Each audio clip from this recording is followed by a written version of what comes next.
Welcome today to our long-term briefing, our long-term plan briefing, 16th of August. So the first part of this is the long-term plan update and overview of the day, which is to be presented by Tracy Dean. Thank you, Tracy. Mr. Mayor, I'll just get.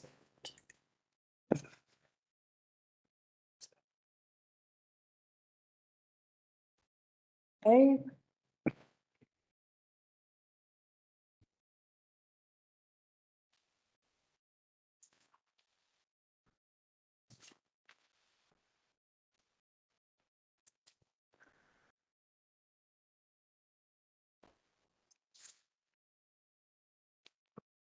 Might be a moment. I may not be sharing at the moment, so it won't be a second.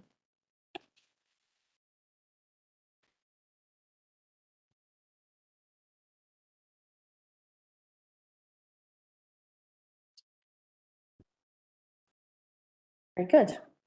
Okay. Good morning, everybody. I'm just. Right. So the LTP, you'll be familiar with these slides. I'll just keep bringing you the same things you're up to in each month. So it's progressing through the timeline and is still sitting in the May to September space where we look into the activities of council. The process is in the same place as it was last month. The activity managers are receiving the process and bringing the activity profiles to you for feedback. Today, the briefing is all about activity profiles. I noticed some questions coming in about finances and the impacts of those. Next briefing in September will be focused on finance and rates and all of those things at once. So if you can park those thoughts to the side, and Sue and her team will do a lot of that in September. Before we go into today, I'll just touch on the work of the Office of the Auditor General, otherwise known as the OAG. The Local Government Act requires the OAG to audit council long-term plans, including processes and various content. And for each LTP, the OAG will have specific things they focus on. They've just advised us of the focus for this LTP, and it is largely the same as the last LTP: capital expenditure delivery, condition and performance of assets, climate change, recovery from COVID, and the consultation document itself. They will also look for cyclone recovery in affected councils. Are there any questions on those two things before I move us? Just like to say that yesterday we had a meeting with the OAG and Fee Maris and Sue Davidson were present to discuss. I think the main item there was the fact that we're doing a 3-year rather than 10-year, correct? Yeah, through you, Mr. Mayor. So yeah, we did talk about the fact that we're going for the LTP Light based on the storm events, which I've raised with you many times as well. So that's really good. They did talk through their key priorities for us in the LTP, which you're right, Tracy, remains somewhat unchanged.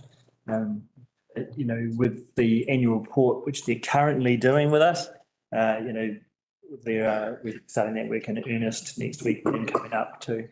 So it was a good conversation. It was a relationship meeting and a good sort of start of the 10 and raise the cost of our audits as well. So. Okay, moving on. So today you'll see the last two activities. There's regulatory functions of resource consents, building and compliance, and the district leadership, finance and internal services activities. That's how it looks. You recall that from last time you've done the before. But you will also have 3 activities from last month returning for another round. So flood protection and land drainage, open spaces and facilities, and roading and footpaths will come back to you. They'll be in the second part of the briefing.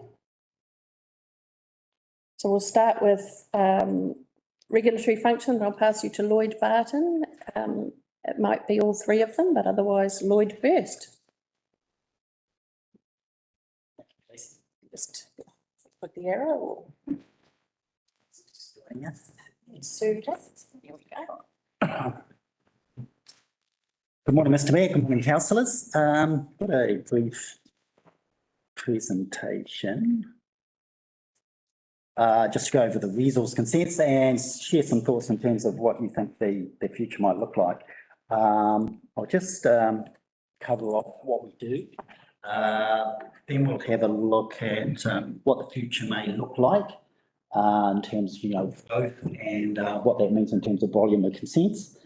And then we'll have a look at, what are the issues that arise from that and what are our challenges as best we can over a sort of 10-year period and how we tackle those challenges. So first off, I think you're probably pretty familiar with what process resource consents under the OMA 1991 as it stands. And of course, we've got pretty significant reform to the Resource Management Act, Natural Built Environment Act, and the Spatial Planning Act.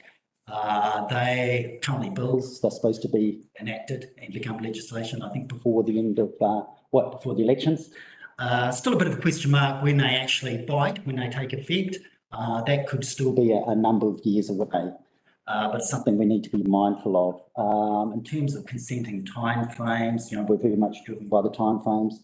20 working days for non-notified consents, limited notified, 100 working days and fully notified applications with whole public trips to make submissions, etc. Fairly convoluted process, and 130 days for that. Also, we do post-consent or post-subdivision consent monitoring. So once a subdivision gets consent, we go out and monitor that. They put in the infrastructure, for example, as per the conditions of consent to serve the community into the future. Down the bottom of that slide is just a bit of how we've been tracking to date, looking at 22-23. We are probably just before Christmas there in terms of our timeframes. Got down to 89, but bounced back in November after Christmas, consistently meeting 100%. 17 there. All up, we achieved 97% for the last financial year. And it's really good in terms of New Zealand, sorry, because they're a lot lower than what we are. So yeah, just looking at what the next 10 years might look like, I guess a bit of a starting point is looking at, history.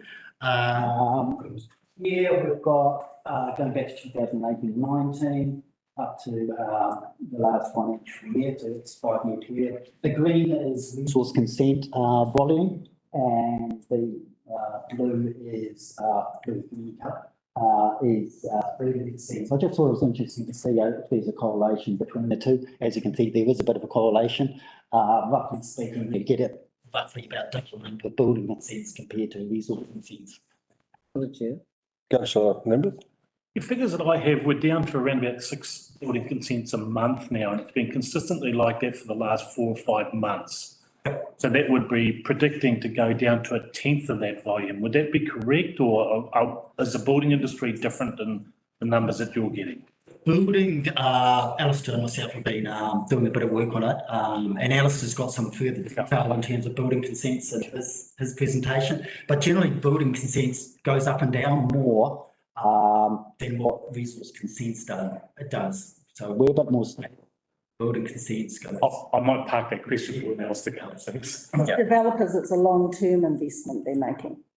Yeah, and I think we can see some impacts of COVID there in 1920 we went down.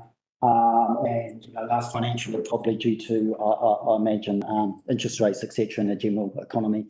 So we've seen that decline in resource consent. Councillor Nair, followed by Councillor Howard. Thank you, Chair. Quick one, on lots created, the big ones, 288 and 202, you mentioned West Coast, you mentioned Dargaville separate. So what kind of lots are they, like residential lots or big lots, or what is it? West Coast is largely rural. That's generally rural. There's quite a number, 288 lots. Yeah, sorry, the dark blue is Mangawhai Kaiwaka. That's Mangawhai Kaiwaka 288, which is the highest number. Well, it says West Coast here. In the that's the light blue. That's the That's on the top. This side's not quite right. Oh, okay. That's smaller, 58. Oh, okay, so Mangawhai Kaiwaka. Yeah. So 202 as well, yeah. Yeah, the orange is Mangawhai wastewater connected, so largely the urban area. Yeah. That's the outlying areas, Kaiwaka, Mangawhai rural. Thank you. Yeah, so interesting to see that growth here, just to give you a feel. And I thought it was so interesting to look at Otumatea just more recently, what's been created up that way. So, I thought that was quite interesting. Councillor Howard, or just, Thank you, Mr Mayor. One quick one. We go from about a ratio of 42% of the building consents in 2019-20 were reflected in resource consents. Right now, we're sitting this year at 59-60%. Is there a model, I mean, is there a standard that we see across the country? I mean, obviously, I suppose that there is a delay factor.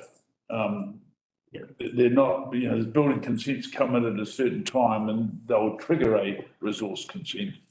Yeah, I haven't They're looked. not reflective. I haven't looked. Is this a standard sort of ratio? I haven't looked at national figures. It can be like some building consents are for small stuff like fireplaces and that sort of thing. So, that can influence it as well, and it's seasonal. But I think it's just a reflection of, economic factors. When the economy is vibrant and prospering, we tend to see an increase in both building consents and resource consent numbers. And when the economy is going through a bit of a rough patch, like, we are at the moment, you see the numbers decline. But the numbers tend to, I think these stats show numbers of building consents tend to decline or go up more than resource consents, and resource consents are a bit more stable. I guess the real point of the question was at 60% ratio now, whether that is a relevant ratio, does that reflect on anything on processes that we do or we go through that we could look at to lessen the burden on resource consent process? It's resource consent numbers are really driven by the district plan. So whatever you do with the new district plan, that will influence these numbers. And I'll just comment on the next slide. That's not short, it's a long term. Yeah. It's just one more question before you move on, Councillor Lambert? And very much a supplementary to what Councillor Howard was through me, thanks. I like it when you say about what we do with the district plan, you look directly into my eye. I know, it's on your mind. The resource consents, how are they triggered? Is that from a certificate for sending it away? And say that certificate for has been, the plan has been misread and it's negated virtually within a week. Is that a resource consent? Is it a full-fledged, no, you're going to have to put in an application? So resource consents, a lot of resource, there's a lot of subdivision consents we do, probably a lot higher than other local government. And obviously, that's people thinking about what they want to do with their land. And It's directly relating to the building consents. building consents, we have we do a check for compliance with resource consent. And if we identify an infringement, we advise the building consent applicant of that infringement. We say to them, hey, do you want to amend their plans to avoid it? We do also take into account, minor breaches. We've got a bit of flexibility there, and we talked about that, and trying to be pragmatic where we can to let minor stuff, not go through the resource consent process. Otherwise, creates a resource consent. Yeah. So that certificate for, that ticks the box for the resource consent. Yes. Yeah. So It's one of the triggers. Yep. yeah, okay. So a lot of those are negated very quickly, aren't they? Because there's been a misreading of plans or a lack of information on there. Yeah, or someone tweaks the plans to avoid it, so. Okay. Right, thank you. Yeah, so we've got what we currently know in the history, but then we've got what we're calling the subdivision development factors. And I just want to highlight the number of private plan changes. I think you're pretty familiar with those private plan changes that have been on your agendas. I think we've had the hearings for the ones now. When we count up, we think that there's around 2,500 lots potential in those plan changes. So I think that's indicative of, fairly, reasonable growth going forward. Councillor Larson? Oh, thank you, Your Worship. Yeah, just with regard to that, Black Swamp Road, 60 lots there, what land is that? Is that shown on the plan there? Yeah,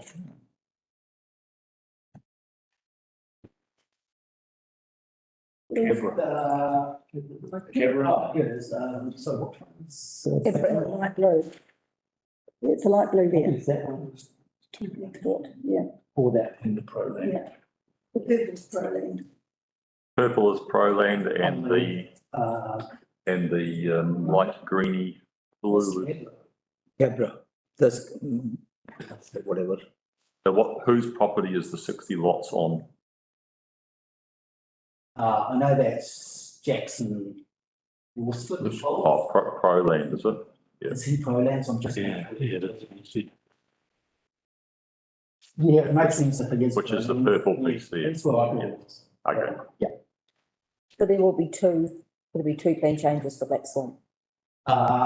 That's Two one, areas. that's Black Swamp, and then there's Purple's one, just further up the road. Have they indicated that they want to do a plan change too, have they? Yes, I think it came to, they did a presentation at your last council meeting. Well, they did a presentation, but I didn't know that they were lodging a plan change. Yeah, I understand that's the intention, to Okay. follow up. Yeah. Yeah, it's currently all rules zoned out there, so. Yeah. So the next slide is a bit of analysis of what this means over the next 10 years. So the periods, we did some bit of analysis, and I have to thank Alice and my colleague for doing good work. The blue line here, this is just tracking percentage growth. And the blue line is just a straight extrapolation from the previous 4 or 5 years. And Excel has a function where it extrapolates out what that means over the next, 2 years or so. That's the blue line. Then we've put in this grey line, which is accounting for those private plan change or the subdivision development factors. So we're putting that over the top, and the green line is what Infometrics is forecasting, and it's roughly around 1.6% growth over the same period. That's a lower line. And just so that councillors know, earlier this year, you approved the Infometrics figures as being the ones we use the long-term plan. Showing you today is that he believes we should be using, because of the information that we've got now about the plan changes coming on, we should be using greater figures. And that's, well, so percentage growth, that's why the, actual numbers are pretty low. This is translating it into actual expected or anticipated volume of resource consents.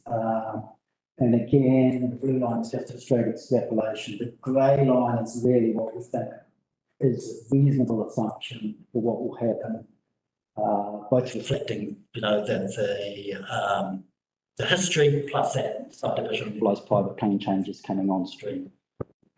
As best we can. So at the moment, we are, on for the current financial year, 406 consents we're predicting, 387 in the financial year. So basically, this is around a 5% annual growth in numbers, and we go from 400, or 450 actually first year, up to just over 550 after the end of the 10-year period. So yeah, we're being a bit more optimistic about growth, and of course this will also be influenced by whatever you do with the new district plan as well. Councillor Larson? Thank you, Your Worship. The development factors you referred to, are they the growth factors, percentage growth factors? Is that what you mean by? Yeah, it's actually 5% average increase per annum over 10 years. yeah, it's the growth is actually sorry. The development factors is actually the private plan All change. private plan changes, yes. And so you're looking at 311 additional lots over years. Yep. Okay, 311, that would be each year, isn't it? That's, so the line you've got. they're per year. That's year 10, 311. Yeah. The preceding year, there are 200 and something odd. Yes. Showing where we see the. Oh, I see. So it's not going to continue as it is now, it's actually going to increase, we're saying, because of the plan changes. And it's a district-wide increase nevertheless. Sorry, Excuse me, councillor Nair first, followed by. Thank you, Mr. Howard. No, just a clarification on what councillor Jonathan was mentioning. So this data is actually looking very small if you consider 2,500 lots coming out of the private plan changes. We are talking 233, 200 kind of thing. So have you factored in clearly or not? Yeah, because there's a timing factor in it, you know, while we've got those plan changes, they will take a while to go through. The 10 years, you reckon? Yes, I think that's reasonable. Okay. You know, you're looking at, what we look in terms of a private plan change getting through, Michael, at least a year, up to 2 years is reasonable. You would know better. Yeah. 2 years, okay. Thank you. Councillor Howard. Thank you, Mr. Mayor. So I guess my question just flows on. So the cumulative total of those reds, the additional lots forecast is just over 2,800. So that's over the 10-year period, we're going to add 2,800 new lots. Yep. At the moment. Yes. Councillor Manderson. Thank you, Mr. Mayor. Does this projections take a positive or negative view on the outlook for the world? And specifically of China? So, through you, Mr. Mayor, I'm not sure we can answer that question. Yeah. Sorry, councillor. Yeah. Positive view, can you reframe it? I don't really understand it. Sorry? Positive or negative view of the world, specifically about China? I don't understand the question. So can I just say, team, we're here to talk about the LTP. The key points here are the fact that we're taking the growth factor into consideration. The growth is changing. We're adjusting as a result of it. And we do need to talk about the actual long-term plan. Hold on, as I understand it, you've got some growth factors up there, and I'm asking what essentially are the effects of the world situation having on your projections for the growth factors? Okay. I guess all I can say is really there's two things we looked at. We looked at history in terms of the trends in history, then applying what we know at the local scene in terms of opportunities for further development and those private plan changes that we know are out there. And they, you know, I think it's a reasonable assumption that those will come to fruition and they will have an impact on future growth of the district, and as a result of the future growth, the volume of resource consents. And ultimately, we need to take that into account in terms of planning our resourcing over the next 10 years. Infometrics had about 2,100, I think, and we've upped that to 2,800 over the 10 years. So that's the numbers we're talking about because of the private plan changes we know about, and because we know that resource consents is more stable. People are planning for the long term rather than building numbers which are going up and down in relation to construction costs. Councillor Larson. Thank you, Your Worship. No, I think that Councillor Manderson is raising a valid point in that we're talking about extrapolation from domestic influences only. And so I think the answer to Councillor Manderson's question is no. We haven't looked at the influence of international economics on this. Maybe that's something we come back to with some better data, which could have a really strong downward trend on what does happen here. I mean, as it unfolds, I guess we have to watch the space, but. Or the opposite. Well, we don't know. And because a lot of the growth that's being driven at Mangawhai has been a bit of a microcosm as demand has continued and declines. I think it's a valid question. And I think maybe we should just come back to that at some point and see if there is some analysis that feeds into it. We won't know until it starts to happen, I guess. That's right. Councillor Howard, did you have, followed by Councillor Nair, followed by Councillor Lambert, followed by Councillor Anderson. Thank you, Mr Mayor. I guess it's really just that clarity on that. I mean, as I was seeing it, that all this is just done is projected on the basis of the numbers that you've got on the plan changes with no internal or external economic influence factored in. So, and the point is that the numbers that you're talking about are a sort of a filtering out over 10 years. It could be a lot slower than that. And that would be with the infometrics. Yeah. So we could go with the infometrics, which is lower. So we're saying, what do you want us to do? If you're coming back to us and say, do more work, that pushes our timetable out. So if you're not keen on if you want to be conservative in projections, we can do that. Well, we've got to be realistic. You know, that's the key word, you know, and have all the elements that might influence us. None of us are going to have all that wisdom to be able to project exactly what will happen in 10 years, but, you know, best guidance. Okay. Councillor Nair. Thank you, Mr Mayor.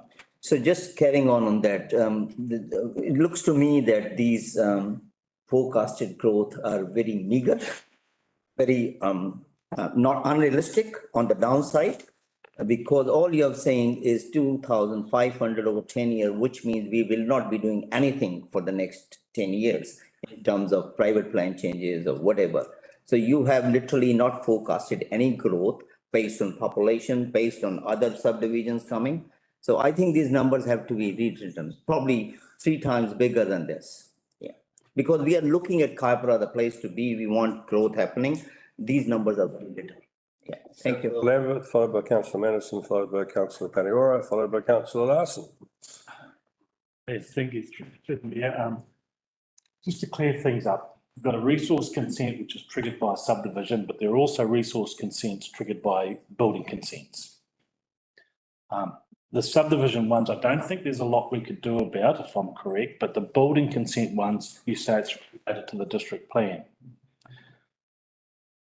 Just a simple tweak on the district plan, like allowing permeable paving to stop a resource consent for a breach in that area, can have a significant effect on your workload. Am I correct there? I think it would be more than just, say, impermeable, you know, to have a significant level. But yeah, using it as an example, that would definitely have an impact. It's probably, you know, if you make other changes along with the impermeable surface, you change our development controls, then that could certainly ease up the number of resource consents we end up handling. And just to clarify that, if they get 4 or 5 breaches with the one building consent, is that classed as 4 or 5 numbers up there or just the one? Just one. Thank you. Councillor Anderson. Thank you. I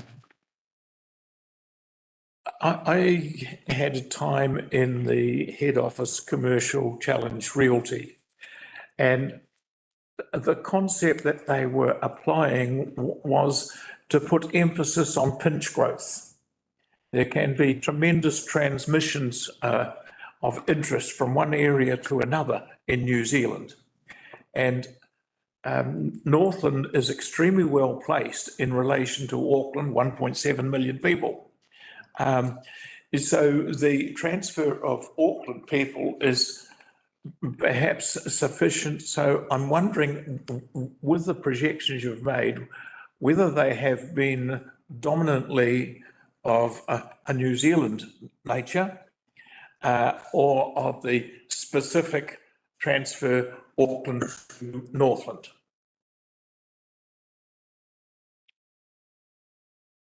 I guess it's just coming back to these forecasting is based on 2 things. One is the historic trend in number of consents, plus the number of private plan changes we see hitting the district And alongside that, we've got the Infometrics report and assessment. That's the green line here. So I think, we need to have regard to Infometrics and need to take into account the assumption that I understand council has made, that growth is going to be along the medium scenario, forecasted in the Infometrics report, which takes into account, birth rates, death rates, immigration, etc. We're just adding to that Infometrics report the historic trend plus the development interest that has been shown in Kaipara District, which you see through the number of private plan changes. And I know there's lots of other factors you could try to take into account in terms of, global events, wars in Ukraine, what's going to happen in China. But I think we just need to, my view, is we just need to bring it down a bit, maybe make assumptions on, what is more likely to happen, what we have more confidence in knowing about than what we don't know about. And also what the figures that Lloyd's put forward more or less match high estimate of Infometrics as well. So we're saying, take the high emphasis. Okay. It's outrageous. We'll take two more questions before we move on. Councillor Paniora, followed by Councillor Larson. Thanks through the chair. Just a couple of comments that I want to make. Firstly, I wasn't totally convinced by the Infometrics data to begin with. I felt like it was very oversubscribed. But this is only a snapshot in time. So in 5 years' time, we might have another large private plan change, which probably is going to be the case given that Auckland is expanding exponentially and elderly are going to start to move, out of Auckland, and that's going to have an effect on this. But I still think that these figures are a bit too high. I think that there will be large lots a couple of years after the application, so they'll jump up, but it won't be, a significant increase as projected. It'll sort of go like that, and that'll just be things that we need to plan for after each private plan change. And, the best laid plans, they say 2,500 lots, but unfortunately, that just isn't going to be the reality of it. So all factors considered, I'm a little bit iffy about these figures. I think they're still oversubscribed. Thank you. Thanks for the feedback. Councillor Larson. Thank you, Your Worship. Yeah, I think this is good information, and we can only go so far with our analysis, but I just think we need to be keeping track and reviewing every 6 months and looking at macroeconomic situation as well. And I think that Councillor Manderson is right to raise that, and I think we should all understand what's happening internationally, because there's some big drivers there in terms of our reduction in export having major impacts on our local. So I wasn't of the understanding that Auckland was expanding exponentially. I understood that Auckland was depopulating. In fact, that may have a balancing effect on our growth. If there is a reduction in international activity, people may still keep coming here, especially if we get some more enabling rules on the ground in terms of our district plan, although that may take a couple of years. We might see people actually still continuing to come here, and we may see our growth higher than these levels here. So there's a whole of interrelated factors here, and I think the key for us is to make some basic assumptions, which staff have done, but let's not close our minds to other factors, and let's maybe look at the empirical evidence every 6 months and tweak our assumptions accordingly as we go forward. Thank you. We've still got some more questions there. Okay, Councillor Howard, So did you have some questions as well? I was just scratching my face. Councillor Howard, followed by Councillor Williams. I guess a couple of points have just been made by the last two speakers, is that I actually see that the real potential for upside, because we're talking only of what we know at this stage. So maybe to Councillor Larson's point, is that, okay, we accept these where they are and keep the monitoring going, and there will be highs and lows, or variability.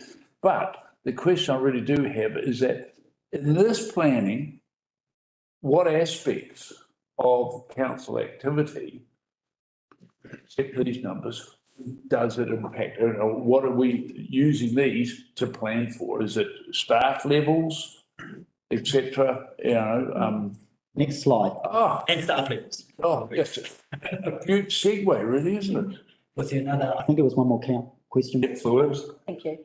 I just wanted to say the other factors that will impact that level of growth if we at the highest end is also services that are in these areas for high growth. So that could also be a factor of, if we don't have those services in place, it won't be as an attractive place to come if we've kind of, stifled in that way. So I think it's good to have these projections, because then we can actually look at what we're going to need in those areas. Not that we say what can come here with doctors and different things like that, but I think we need to be mindful of the pressure it puts on the areas, because we're not quite there yet, and we've got all this coming, and I think it's important to factor it in. Councillor Vincent. Thank you, Mr. Mayor. I will, perhaps feeding on from the previous comments, what we need at the end, I think what the organisation needs at the end, is a number in the long-term plan that we can justify. And if we can justify it, hang our hat on the Infometrics information or some other information, like we just need something that provides a rational basis as an assumption for the further projections, because whatever we determine, it would be safest to assume it will be wrong. But if we have a rational basis for it, then the plan can't be challenged for being. Yep. Yeah, good point. Thank you. So turning to what does all this mean for us? Just identified, I think, the main issues. Definitely there's that developer interest. I guess there's a bit of a debate about, whether that's 5% growth or less than that or a bit more than that. New district plan will promote growth.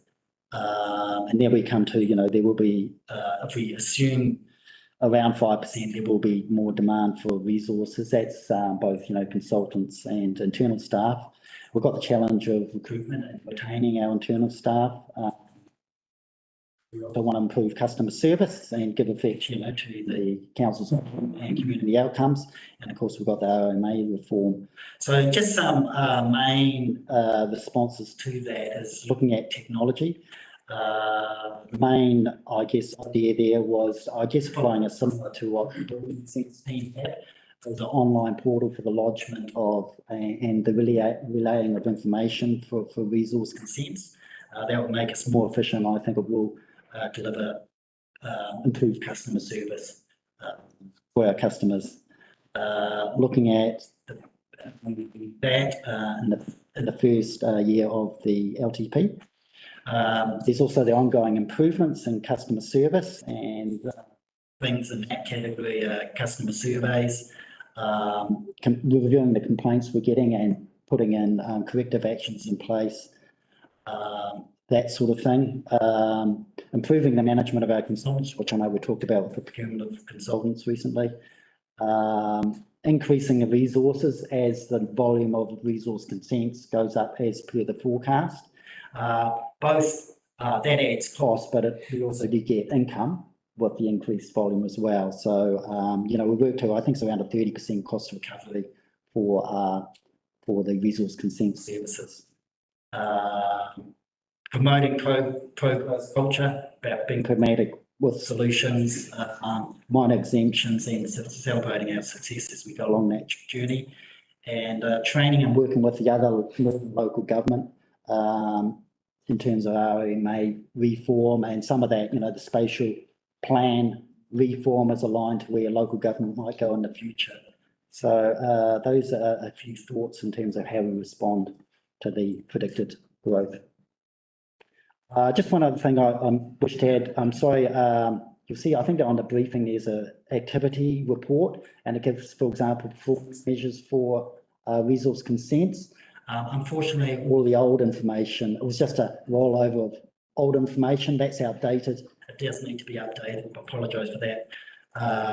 We're thinking of a target for resource consents of 98% for processing resource consents in time across all the financial years. At the moment, for the last financial year was 90%. This financial year, our performance standard is 95, so just pushing it up a bit to 98%, which I think is realistic. Thank you, councillors. Thank you, Mr. Mayor. Hope to answer questions. Just make a comment. Personally, I'd like to see the upper level as a target, most, because of the plan, the long-term plan in our visions and outcomes, and the fact that we are actively looking at promoting growth in, the Paparoas, the Mangatarotos, the Dargaville particularly, where there's a housing shortage and we have very keen people over there to grow their industries. And I think we're going to see, we can't look into a crystal ball and make a definitive prediction, can we? Which is what we're trying to do here a little bit. But if you look at Auckland, for example, there is definitive movement of people from Auckland wanting to change their lifestyle. And Kaipara certainly, I think, will be the place to be. And I think we're going to see growth even through, recessionary periods. We're going to see growth here.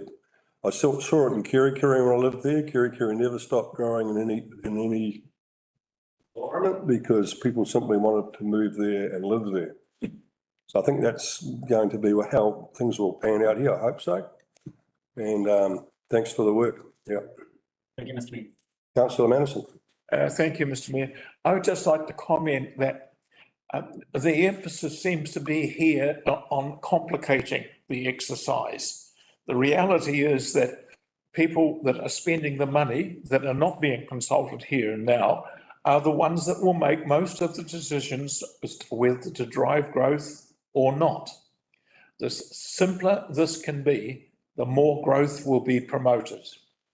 Many people now look at it that the barrier to entry is being raised all the time. And that's a terrible mistake in these times because most of the growth will be likely from the pinch growth of people trading down the likes of Auckland, etc., seeing an opportunity to relocate in the north at a lower value, trim their mortgage, get relatively clear of the banks, etc., and look at our local environment for their family growth. That will bring a resurgence to the area, which is desperately needed. If you look at the history of agriculture, it's an industry that's past its peak, perhaps 50 years ago. It's struggling, as in dairying especially, to even hold its own. You'll have forced sellers, etc. Thank you. Councillor Larson. Thank you. What about Councillor Howard? I've already spoken to the growth projections, but just to come to the consent statutory timeframes, I think that we actually need to look at the data around timeframe extension as well, because it's all good and well to say we're hitting 100% or 98%, but there are levers that can be pulled through the RMA to find reasons to extend timeframes.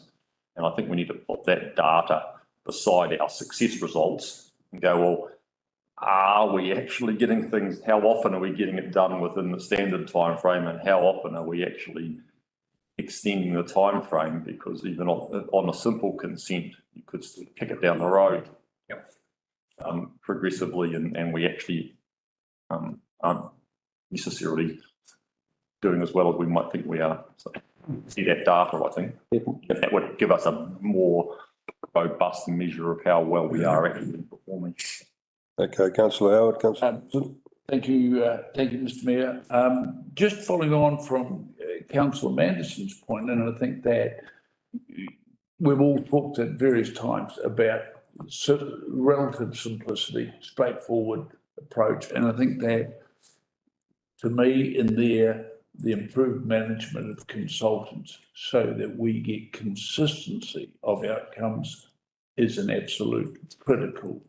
So we avoid going forward the complications of variable outcomes or decisions that are made. I think that it's also worthwhile putting in here, and this talks to what the projection level is.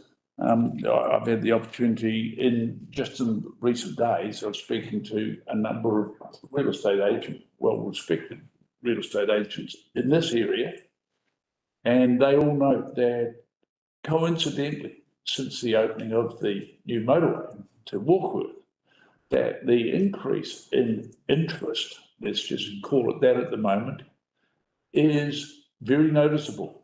So the points that are made is that people are going to look at the attractiveness of that place to be. And so that will be a drive that, well, you know, we can't say for surety. Indications are already in, when we haven't even hit the despair of the bottom of the economic cycle, the interest is there. Thank you, councillor Vincent. Thank you, Mr Mayor. 2 points. One, following from councillor Larson, there are ways and means of tweaking the numbers, and one of it I recall from one of our neighbours to the immediate south, before the super city was formed. They had a system of achieving compliance of saying, thank you for your application, we'll receive it in another 30 days.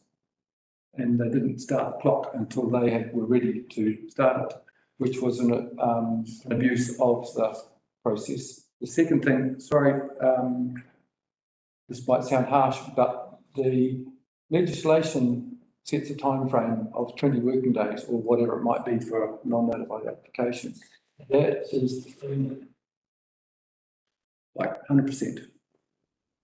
And it might seem harsh, but it's not without precedent. That's what we have to measure ourselves against, is the statutory requirement.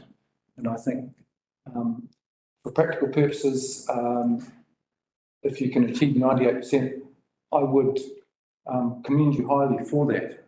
But the Act says 100%. I think that is the appropriate measure. Yeah.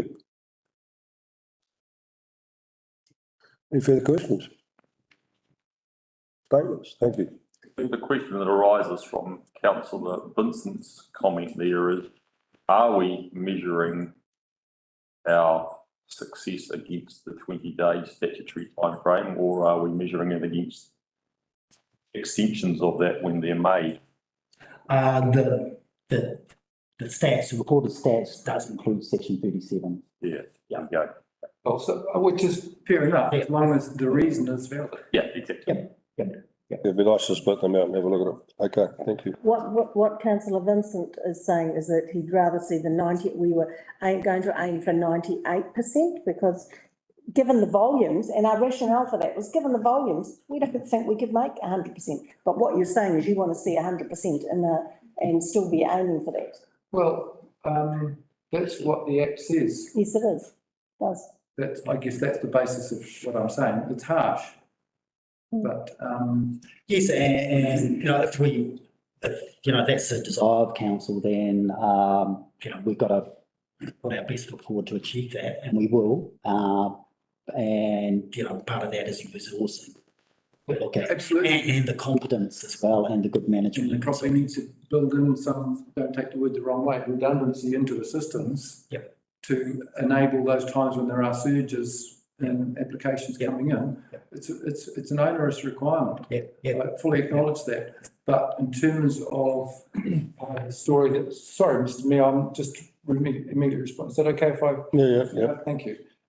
It's just that it does help to tell the story of what that requirement is and the council's endeavours to move it. Because actually one of the stats, when you see the monthly reporting and so on, it's interesting that like to achieve 100% compliance, whether it's for resource consents or building consents, average number of days is well thought about, like about 14 or 15 days often to get to that requirement. And that just indicates how difficult it is to get there. But I think that is the standard. Thank you. So we've got councillor Nair, followed by councillor Manderson, followed by councillor Lambeth, followed by councillor Howard. Thank you, Mr. In fact, this discussion is actually becoming more positive, and I concur with Mr. Mayor's point that we have to look at the big picture rather than lost in translation on 20 days or 60 days and all. So if we look at the big picture, we are looking to grow this, and the factors are favoring us. Proximity, motorway, hopefully another motorway coming. It's all in the pipeline. What I'm trying to say is we have to also look at not only doctors and all, but the services to look after all these potential. And if you are projecting a realistic figure, you are 3 warders or no 3 warders, you have to look at those facilities to cater to not 200 a year, but maybe 500 a year. So you should not at that point come back, well, we projected 200 infometrics, but oh, voila, we have to deal with this. So no concerns. So we have to go a bit higher and be more realistic. Thank you. Thank you. Councillor Manderson. Thank you, Mr. Mayor, through you.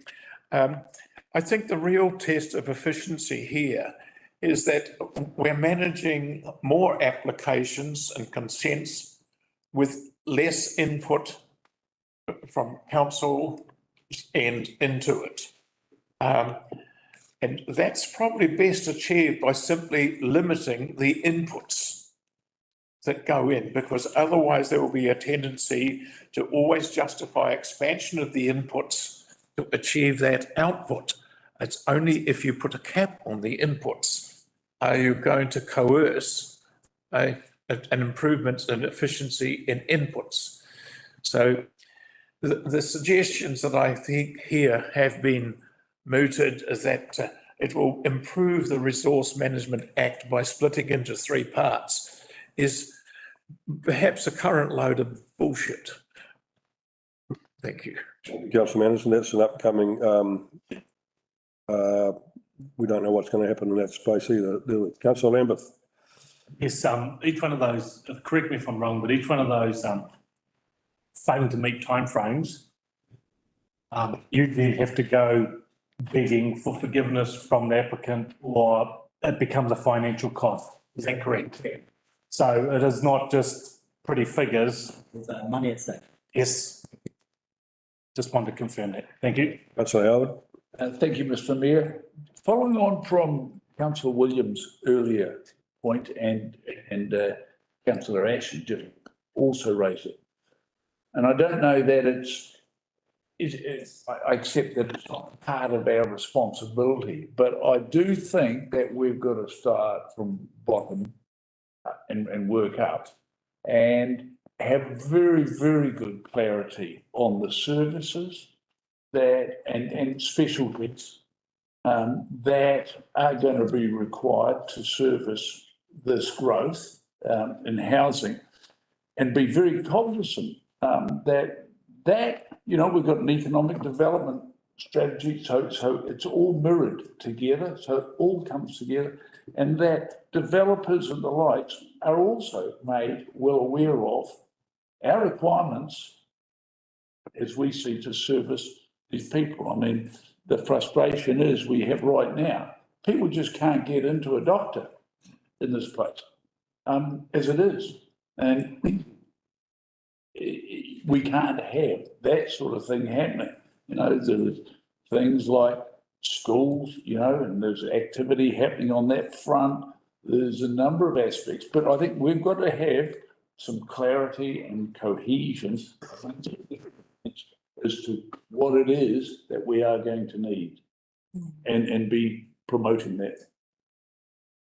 Thank you, councillor Larson. I don't want to go on, you probably want to move on, but just moving from the topic that councillor Lambeth's raised there about cost of not processing on time in terms of the resource management discount on administration charges regulation of 2010.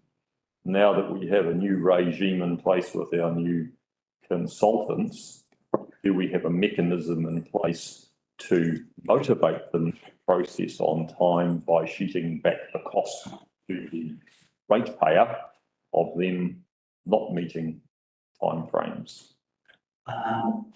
It's all part of their performance framework, right, we talked about.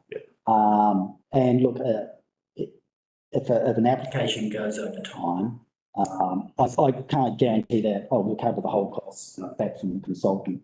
No. But it certainly is a negotiation point with that consultant. And the consultants will be carefully monitored because, all our performance is based on the timeframes. So for me to be successful, the consultants need to deliver, and I'm certainly conscious of that. Yeah. And yeah, so there is a mechanism there that you can take the fee they've charged for the job, discount their fee to make up for the fact that it wasn't processed. But not like Auckland scale.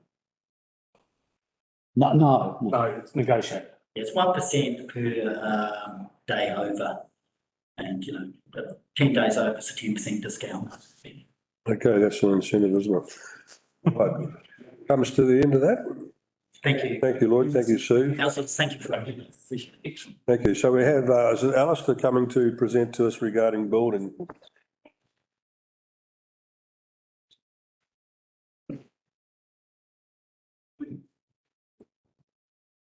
Good morning, councillors. Alistair. It's the opportunity to present our thoughts on building. Lloyd has certainly seen a good pathway into this next section of review. Maybe a little bit of introduction to who we are. The Building Consent Authority and the Territorial Authority are unified. And so we both operate under the Building Act and the building regulations.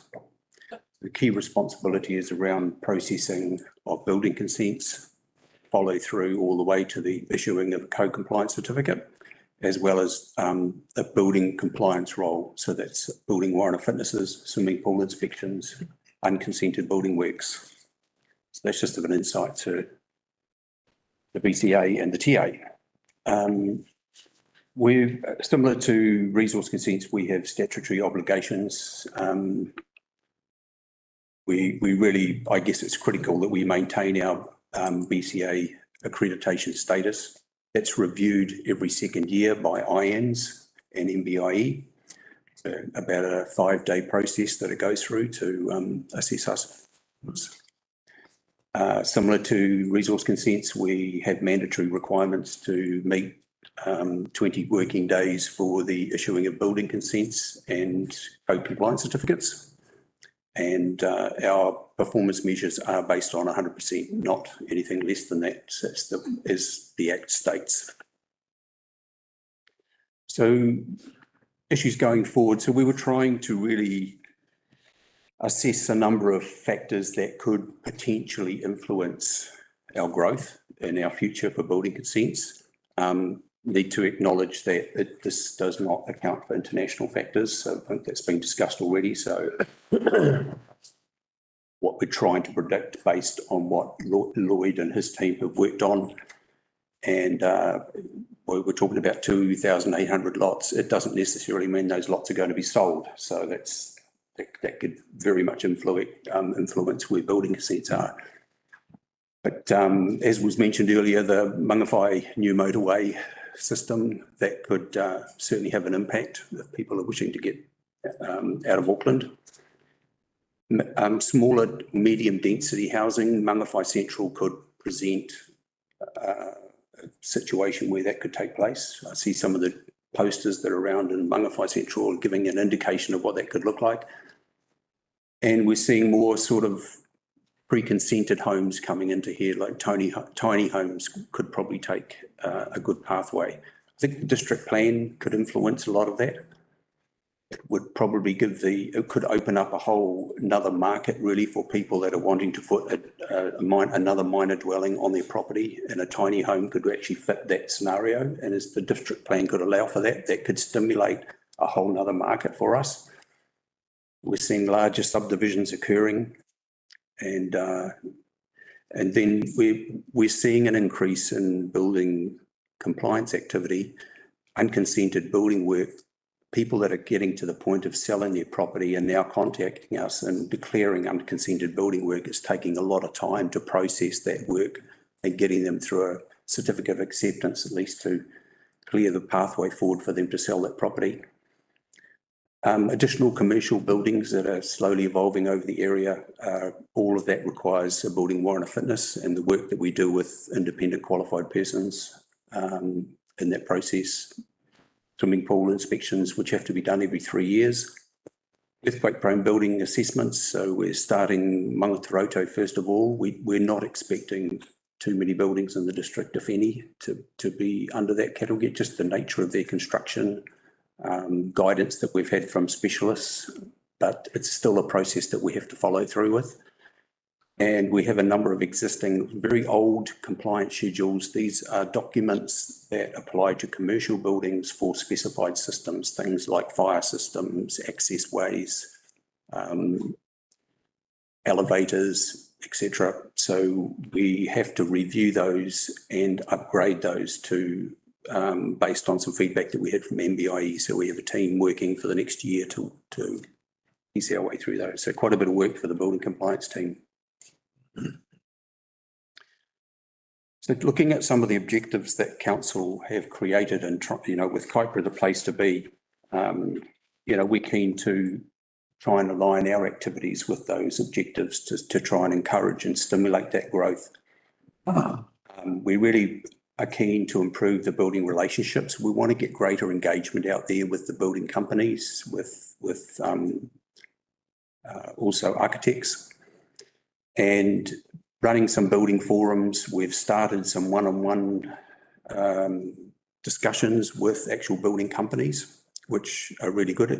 It allows them to share, I guess, their frustrations with us and allow us to come back and say, well, there could be some obligations or regulatory requirements that would not allow us to progress forward, or we can certainly take on some of the feedback to say, yes, we have a role to play to help improve that, because we want to get closer to that industry. We want to stimulate that as much as we can.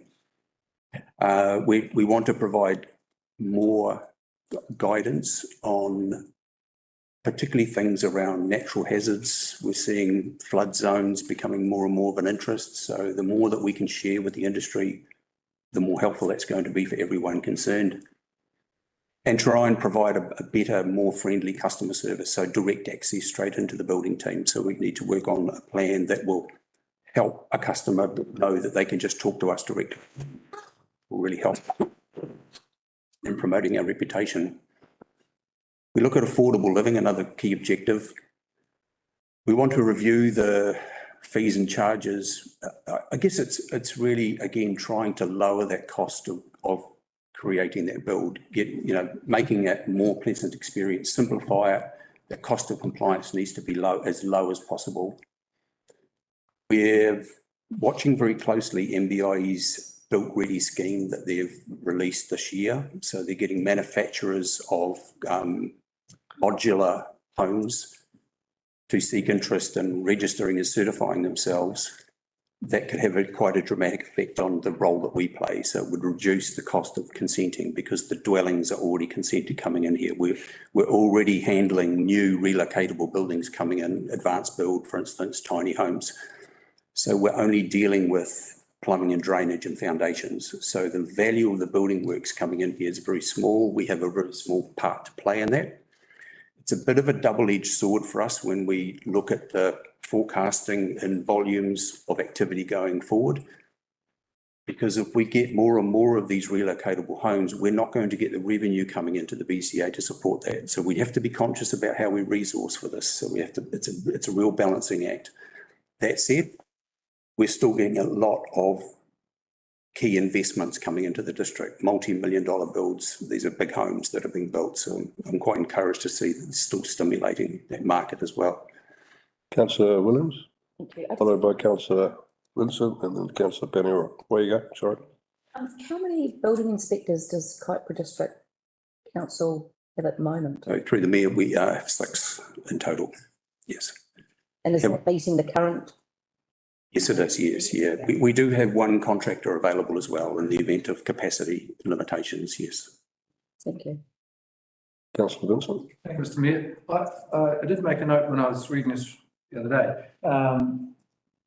I wonder if it would be at least as useful, like alongside the numbers of consents, if we were to track, and you already collect the information, the value of the consented work as an indicator of the work involved, because I guess you have to make distinctions between residential and commercial, industrial, whatever, because it's perhaps not the same, or there may be more or less. But I just wonder if that would be helpful in providing an indication of how much activity is going on, because you could have one consent that might be several $1 million and a whole bunch, say, footings and plumbing, that's another 30 houses, you know, so, and just put up, so I put that as a question, do you think that would be a useful indicator of the metabolism of the function? Yeah, good. Through the mayor, yes, very good point, actually. Yes, yes, I think it should be looked at. We do it to a certain degree because we have to manage a lot of fireplace, which are very low value, and small commercial work as well. You know, small sheds, etc. So the value of works is very small for us. So the revenue is tiny. So it's, but yeah, trying to look at that holistically would be. That might be useful for the community to see that. I don't know if it would, what numbers are intended to be included in the long-term plan. So what you're looking at is we report on a monthly basis at the moment with the total dollars, and you want to see that broken down a bit better going forward. No, but just a trend line. So like in terms of projections, it would be one thing is the number of consents we're expecting to process, but if we also were projecting the value of those consents, that would also be an indicator of what work is in store for the organisation. I guess that's my. Yes, we do actually plot each month the value of building consents. So the value of building work. Like the try there. Yes, yeah, oh yes, yeah, and we plot that every month, and it's graphed as well. In the monthly acceptance report. Yeah. When we saw the large increase of building consents coming in just post-COVID, a number of those were for Mangawhai Central for the commercial work. So these were large $8 million builds. And so as we saw this sort of big hump in volume of building consents, we also saw this exponential growth in volume of revenue, which we're not seeing now because they're just not there now. There's sort of more consents, but just lower value. So. Councillor Paniora. Thank you through the chair. My question is just how do you plan on implementing the initiatives? Because it's good in the long term. So yes, so through the chair. So for the Built Ready scheme, it will be applied very similar to another scheme that's called Multi-Proof. The regulations, the Act actually stipulates how many working days we're reduced from 20 working days down to 10 to process those consents. So we're trying to adopt a more aggressive processing method to try and address those built ready buildings as they come in, but also relocatable homes are just an outcome of the fees and charges because the value of works is only for foundations and plumbing and drainage. So therefore the value is very low, so they pay a very low fee. So the fees and charges already covers for that now. So yeah. Supplementary. With the aggressive tactics on the 10 working day turnaround, will that also include cross sectors of the departments? Because I understand that, you flick it back after 20 days and then bring it back and then it goes to another department and then you flick it back. So is there going to be an integrated approach to that aggressive 10 days or? The Building Act's quite specific to the Building Consent Authority, so it's not, it doesn't really have relevance. There are times when the statutory time clock will stop because there's a request for further information. But what I mean is, will you process it with all of the information that you require instead of kicking it back? And then only for people to do that, and then you come up with another issue that was in a potentially another department or with another inspector or with another. That's what I mean, because you can say 10 working days, but in practice, it's months and months and months. So I think you're talking about resource consents was when they came in, we actually, on day 1 or 2, we actually split them out to different departments as well. So we're doing that, coordinating at the same time. In tandem? Yes, we don't wait and then send it to NTA or for traffic. We're doing it all at the same time. It's changed now. No, I think that was what was going on, but maybe somewhere meeting the timeframes. We're more conscious of meeting the timeframes. But with building, they don't seem elsewhere apart from our consultants and that, when we're using contractors and we have to manage them as well. Now, do we have any data around how much we're paying staff and how much we're receiving in revenue from the consents? Like, are we carrying the cost of the staff, or is it, are we seeing a profit, a net profit overall? Is there any sort of data around that? Yes, so you'll see that when we report on the revenue and financing, which I'm hoping to do for the September meeting, that basically what the actual, we say that, I think it's something like 85% or something, we recoup on building costs. So because there's some things we can't recoup on when people ask questions. So it's not sustaining itself? No, but what in actuality, what's happening is the building area actually is probably higher than that, so probably recouping a lot more. But no, you don't expect. It's not sustaining itself, is the point that I'm getting at. It may not be, it might be up to 95%. When I bring those figures to you, I haven't looked at them at the moment, yeah. There's something going forward. Councillor Lambeth, followed by Councillor Vincent. Yeah, I've got a number of them. Do you adopt a one bite of the cherry RFI system as far as building consents go? What I'm talking about is you have one go. You only create new RFIs if the questions that are answered relate to it, or have you moved away from that now of, what is the policy within the office? So through the mayor, we would love to be able to do it through one RFI. It depends on the quality of the that you get back from the RFI, and or sometimes things do get missed by the BCA on the odd occasion. But yeah, I'm not sure where that fits into we were talking about LTP, but because it's ideally, yes, like I say, to do one RFI would be great, but it's really going to depend on the quality of the response that we get back, and the quality, particularly with engineering and geotech reports that are coming in, because they're going off for specialist reviews. So just based on numbers, your inspectors, they've got a inertia and correct me if I'm wrong here, inertia and a backload of completion of work. So they're pretty tied up with inspections. Yeah. And there's not much monetary return because it's already been gathered and that's finishing off the hard work. But that'll button off shortly with the numbers decreasing. Is there a move to have some of them dual purpose to help the compliance officers out? A number of them already are, yes. Okay. The compliance team, is it still 1 plus a half or is that growing? We've got a team leader plus an officer Right. and an administrator.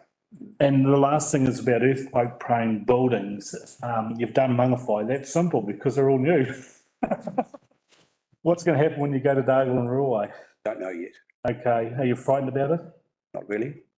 Okay. Is the community frightened about it? Not sure. Yes, we won't know. extremely nervous about it. And I think, an education process will be needed there. Because, I don't know, it's, yeah. I just, yeah, if I can ask you just to tread carefully there for. Absolutely. Yeah, and it may mean some meetings for business owners and property owners there on where we're going with it.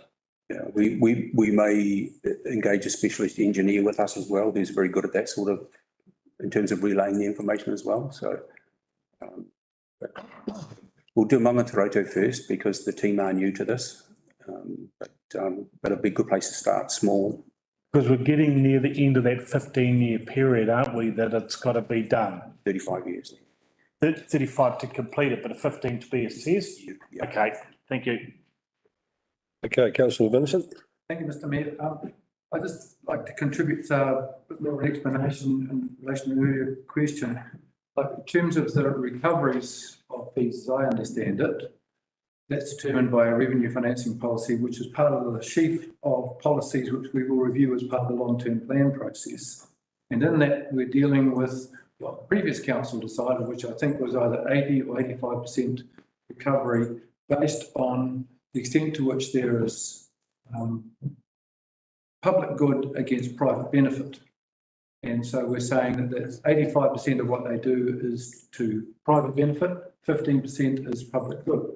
And that's where you say if you're doing enforcement stuff or other monitoring and so on, that's a public good function, isn't it? So, yes. But that's a decision that we as a council will make to decide where that line is drawn. And we could make it 100% if we want to make the process completely self-funding, but that would mean consent applicants contributing to the cost of doing monitoring or compliance call-outs. Would that be right? Yes. Okay. Okay, thank you. Thank you, Mr Mayor. So the next piece was about remote inspections. We have been looking into some 3D software. It does some amazing imaging for building inspections. The possibility that both the BCA could use this and we could share that with large building companies that are trusted, that we could use them to engage their own inspections and send us the imaging. There are councils that are trialling also with WhatsApp on cameras and stuff like that. MBIE are keen to see BCAs taking on this kind of concept.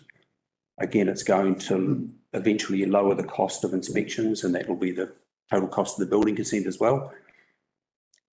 However, there's some limitations around this because when we go under our accreditation assessment, they have technical leaders that join MBIE and drill through the building inspection photographs and look at the inspection reports, look at the reasons for decisions. And we have had already, because we have trialled a small version of this, and we've had a general non-compliance because there are certain things that we couldn't fill because the imaging couldn't give us the result that we were looking for. So there's a technical expert that's working with the software developer to actually pick up on those points to actually and make it a vastly more efficient tool to use. So yeah. That may be 3 years out. It could be 2 to 3 years, yeah. Councillor Lambert? I've noticed a lot more inspectors are photographing their inspections. So that's sort of pseudo doing it in a way. And that's sort of taking that photographer's view into the actual LPB who's supervising the job. Surely if they're falsifying, it's a fraud and it alleviates you of the responsibility, yes? Or do you still take the responsibility of signing it off? So through the mayor, the responsibility sits on the BCA. That's taking a cautious approach with us, and we're keeping our ear very close to what MBIE are trying to drive, and also this technical expert that's giving us, who I know personally, but just to watch their feedback on how effective is this. There are some advantages to it because there are extension poles. It would mean you wouldn't need to use a ladder. So from a health and safety perspective, it's better. You can go up through the trusses of the building. You can go outside, you can see all the chimney flues and everything without getting up onto the roof. So there are some real huge advantages to that. So it's just a matter of how well do we use that software. Just see the case where, oh, here comes the council drone, quick, put the reinforcing rods in there, but, yeah, so it's a natural progression, isn't it? Yeah. Sorry. Absolutely. Yes, thank you. I think I was reading that Auckland Council used a system under level 4 lockdown for building consent. And yeah, I think I'm not too sure which they use, but that was developed through BRAMS as well. So have you kind of reached out to Auckland Council and? So through me, yes, you're correct, yes. And we adopted it too, just on the back of COVID as well. There are very few inspections that you can do running it though, because it's probably getting into a very technical subject, but the information that you're looking for, measurements and dimensions, you can't get from a photograph, you know, from somebody videoing that for you. So often that's why the inspector is there, because the photographs they're taking, they've actually got the moisture meter actually showing the digital read. They're showing the levels for the drainage. So they're taking photographs. That's the evidence that they need to collect in the event that there's a building performance issue down the track, that the council can demonstrate that it's done all within its powers, within reasonable steps to ensure that building was done in accordance with the consent. The last piece is about technical professional development. We're investing heavily in more specific professional development. So somebody that's leading into getting competency in commercial work, we want to target more specialist training in the area of commercial plumbing and drainage. Things are changing, the building is evolving, you know, energy efficiency ratings now on buildings have changed. So we have to make sure that we target that training to them to make sure it's quite specific. We also share that with contractors. It's important that whatever we do as a BCA, those contractors need to follow that same procedure. We're trying to get greater consistency so that the customer gets a better experience from us, so, no matter who's doing it. Councillor Mammoth? I noticed in the figures, we, 2 years ago, there were 33 fellow councils below us in building consent. So we're getting close to the mid-range. We're now down in 2023 as there's only 12 below us, so we'll really drop down the numbers. A lot more work's coming in-house, I believe. And are you taking the view with the professional development, now's the time to get our staff up with? Through the media is exactly what we're doing. Excellent. And the other thing is the implementation of building waste and monitoring that. Is that going to fall on the council or? Got a slide. Sorry. Yep. Got it covered. Yep. So the next slide really is in some way mirrors Lloyd's presentation. So the top graph is again the percentage in change. With the blue line is actually representing a control point. We're trying to look, what would the control point look like? We're basing that against Infometrics, which is the green line. And the blue line is the actual percentage, the first 5 years of actual activity by percentage change. We were trying to see, is there a correlation between what Excel is telling us and what Infometrics is doing based on previous volumes and also what the forecast could look like? There is no correlation between Infometrics and what we have done in the past 5 years. But there is some smoothing for the future, so that's making life a bit more challenging. And then in talking with Lloyd and his team around these, 2,500 lots plus district plan changes, getting in minor dwellings, trying to stimulate those things, considering the council objectives and what we're trying to achieve to attract more people into the area. What could it actually look like? So the bottom graph is the blue line using the control point of total building consents. The grey line is using these factors that we were talking to Lloyd about in terms of total building consents, what life could look like. And these are dwellings, only dwellings. So these are GJ Gardner homes, for instance, or new relocatables coming into the district. This is actual activity, and the green line shows what it could look like based on the control point.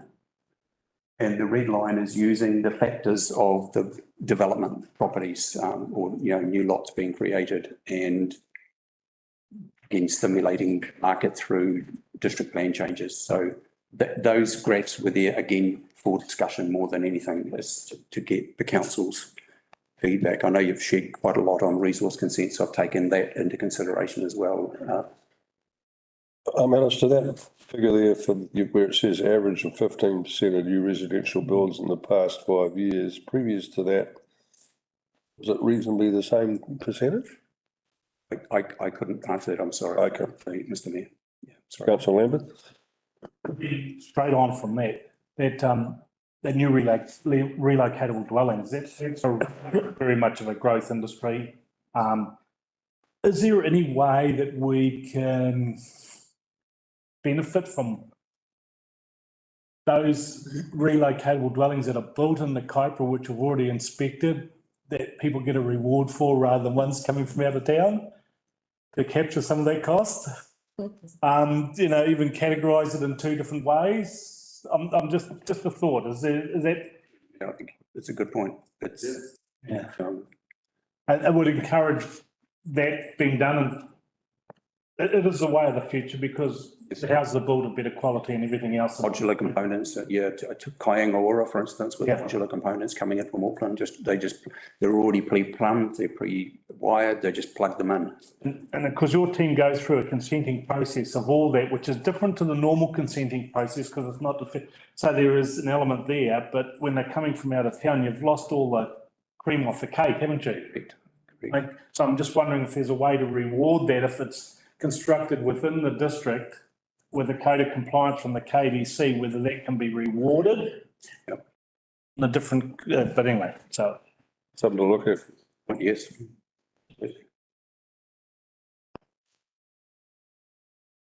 Right, any further questions?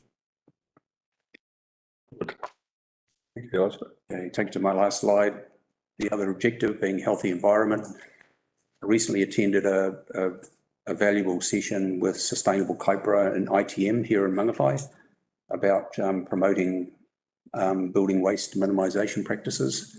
So we want to get on board with that as much as we can as the BCA. We're working on a web page where we're going to be able to share more information about sensible construction waste management.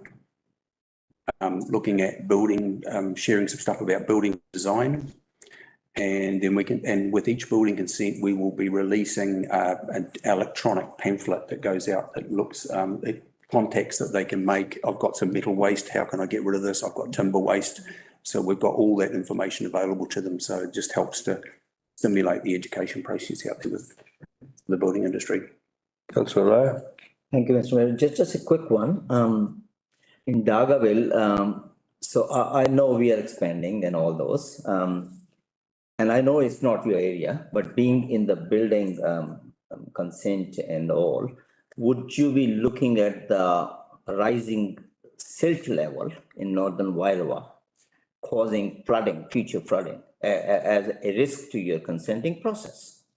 You know how much is rising, 10 mm a year or something, 20 billion tons or something silt coming in, slow moving river. Have you looked at it? Have you talked to anyone about it? Through the mayor, no, I haven't. I guess, to be fair, the Building Consent Authority is a recipient of a building consent where homework has already been done through district plan, through resource consents. And so from a SILT perspective, it's not really a role that the Building Consent Authority would. Flooding thing. Yeah, we would be looking at floor height levels and acknowledging the flood levels and working with the resource consent team, but it's not something that we directly get involved in that regard. So. Sorry, just supplement, when I was trying to relocate my building, I think KDC wanted to look at how far is the water level, 3 meters down or something, close to river and all. So you do have parameters to look at. All I'm trying to say, but I will leave it for another matter. It is a big matter, I think, for future growth. Thank you. Thank you, for that, one more there? Just on the building waste, because it is a huge burden on our waste system. It's, I think 40% or something, some astronomical figure like that is our waste that's created. Are you looking at a penalty system or reward system for the contractors? Why I say that is, could there be some refund? It doesn't have to be much, but if the builder knows that he can send his apprentice to stop throwing stuff in that skip and there's some kickback for it, it has huge benefits later on for us, doesn't it? Through the mayor, look, I totally agree where you're coming from. Unfortunately, we're governed by the Building Act. And so if we do things that are over and above the Building Act, we could get a general non-compliance, and we have received one because we've had we used to have a building consent that had one specific sentence that was over and above the Building Act, and we got a finding on it. Yeah, so we had to remove it. Yes. And we were doing that for the good of the public, but yeah, it's the act can. Last question, councillor Howard. Thank you, Mr. Mayor. All very good, Alta. It's great to get a better overview on these things. I come back to one of the very early points you raised, unconsented work and the impact on us. Are we seeing an increase? I think you did mention that you have seen an increase in this work. And you also mentioned that it actually takes more time for your team to work through to get those consented. So presumably we can look at publicity, marketing to try to convince people not consented work. But as deterrents, have we considered any penalties as far as having to go back and do this? Because, I mean, obviously, I don't know whether the word is illegal, but they've done something that is not compliant, and it costs more. Yes. More time. So what's your view on that? Through the mayor. Yes, yeah, we are. I don't think the district plan has helped. So it's getting people to do things illegally because I don't want to go through the building consent process. Yeah. You know, minor dwellings have been put on properties that shouldn't be there. Because the district plan is just so restrictive and it's costly. And so this is why people do these things. So I think it's about getting the balancing act right for the future. When we look at the long-term plan, get that right to stop a lot of that activity going on. There's also, from my personal observations, people's interpretation of building exemptions, because in August 2020, MBI released or broadened the volume of building work that can be undertaken under exemption. And people are misinterpreting some of that and are going ahead and building that, thinking they're right. We had one that turned into a whole dwelling. We had to have it demolished, and now they've got to go through a building set and rebuild it because the whole thing was illegal. Yeah, it was very sad. Yeah, the building materials used were inferior, but all that takes time. And we do have the power under the Act to undertake infringements as well, yes, which we have done. So if you have, do you have repeat offenders? We've got a couple. I won't. I can own up to that in my previous.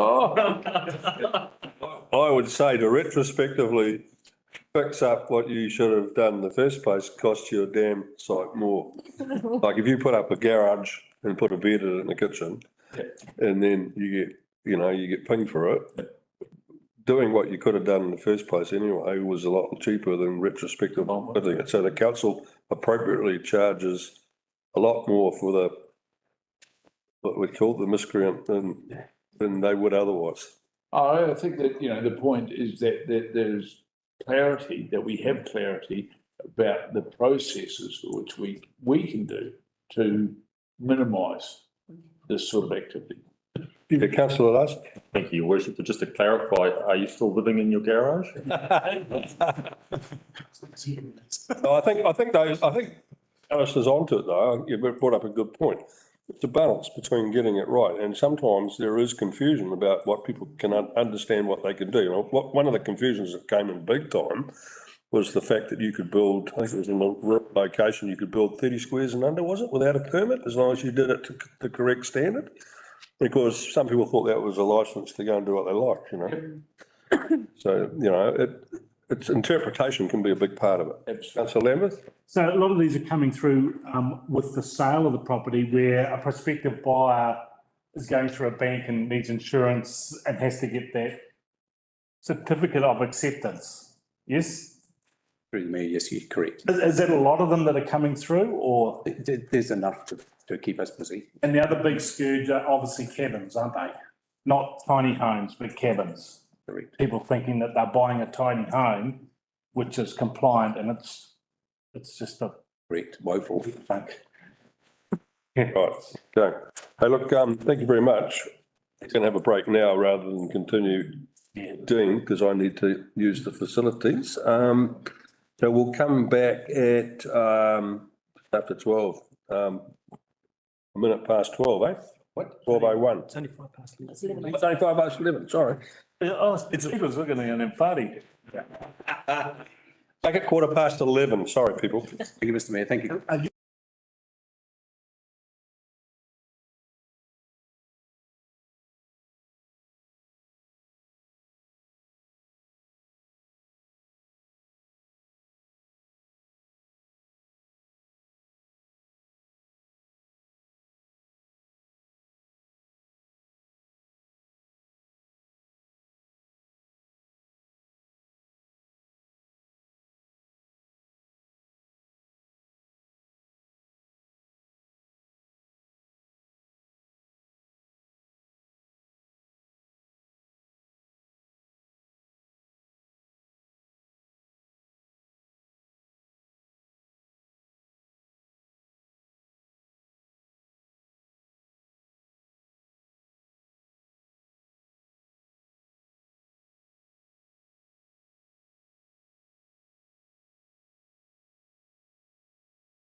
Okay. Okay, had a break, and we're reconvening and Dean Raleigh will present the item on compliance, please. I'm going to go. I'll give you very much something. Okay, bye.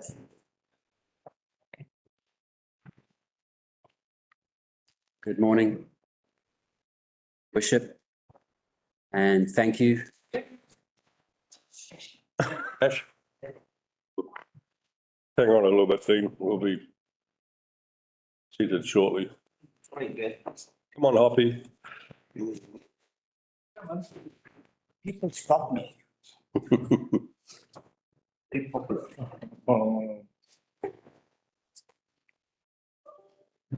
Okay, thank you, Dean. Thank you, Your Worship. I'd be looking at a few slides today for your information and direction and going through the compliance services statutory requirements and our futures, what that's going to look like. So earlier this year, we all know about Cyclone Gabrielle and how it affected the whole district. And in particular, I don't know if you were aware about the existing kennels and the fixed floor levels and how the water, the stop banks broke and they came very close to the height of the administration block, the kennels and the kennels themselves. So in all our lessons learned, I was thinking, should we remove, relocate and provide new kennels? Or alternatively, the other option there is to just heighten the existing kennels. So I was looking for your direction there, for one of the, a better word. Okay, can I just remind elected members, just so we can get through our day without going home in the dark. CE Maris has reminded me that we're trying to give direction, so within reason, ask questions, but we're trying to give direction. So in terms of those dog kennels, for example, tell us about, if we do nothing, can we prevent further flooding around them, for example? If we do nothing, the alternative plan is to look at or forecast, get a better forecast from the Met Services, so that 24 hours beforehand we can remove the dogs. That wouldn't stop the damage caused by silt or water levels. So the alternative, the best alternative in the immediate future would be to heighten the administration block and the kennels. Councillor Paniora. Through the chair, a couple of questions. How much is it going to cost to raise the kennels? Secondly, when it did flood, because obviously there's other natural ways in order to, drain the water through to another flow and out again. Have those been considered? And and my direction, I guess, prefacing that would be that if the other two alternatives are either, too costly or can't do any environmental ways around it, then we kind of have to raise the kennels now that we know that there's a risk to life to the animals, Animal Welfare Act, guys. Through the chair, the cost would probably be in the range of 20,000, as opposed to building new kennels, which could be astronomical.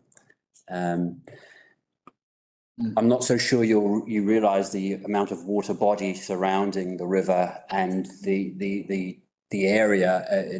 You couldn't build any other temporary formation around that to prevent any further flooding. It's just a natural land flow and water body that fills that void. So the best option, most feasible and cheapest option at this stage would be to heighten piles. Yeah, because talk about the 24 hours prior, the Met Service warning, is that, can we really rely on that? Does that give you adequate time to actually get to the dogs and remove them? There's flooding issues and all of that. Is that really realistic? It is now, because we have those alarms. Realistic in terms of the practicality. If you're given 24 hours notice, and it's already starting to flood, and having staff sort of go onto the flood site to start to load the dogs up? Yes, it is. I think it's realistic. We could have done that before. We didn't know how bad it was going to be. And to put into picture, it was a stop bank that broke, that caused this main flood as well. So had we have taken heed, we could have removed those dogs immediately rather than being rescued by the army. So that would be like the indicator once you get the data and that, yep, that's gonna break. Yes. And so you probably get a lot more time next time around. We do have a service level agreement with WDC and another private kennels to take those dogs to.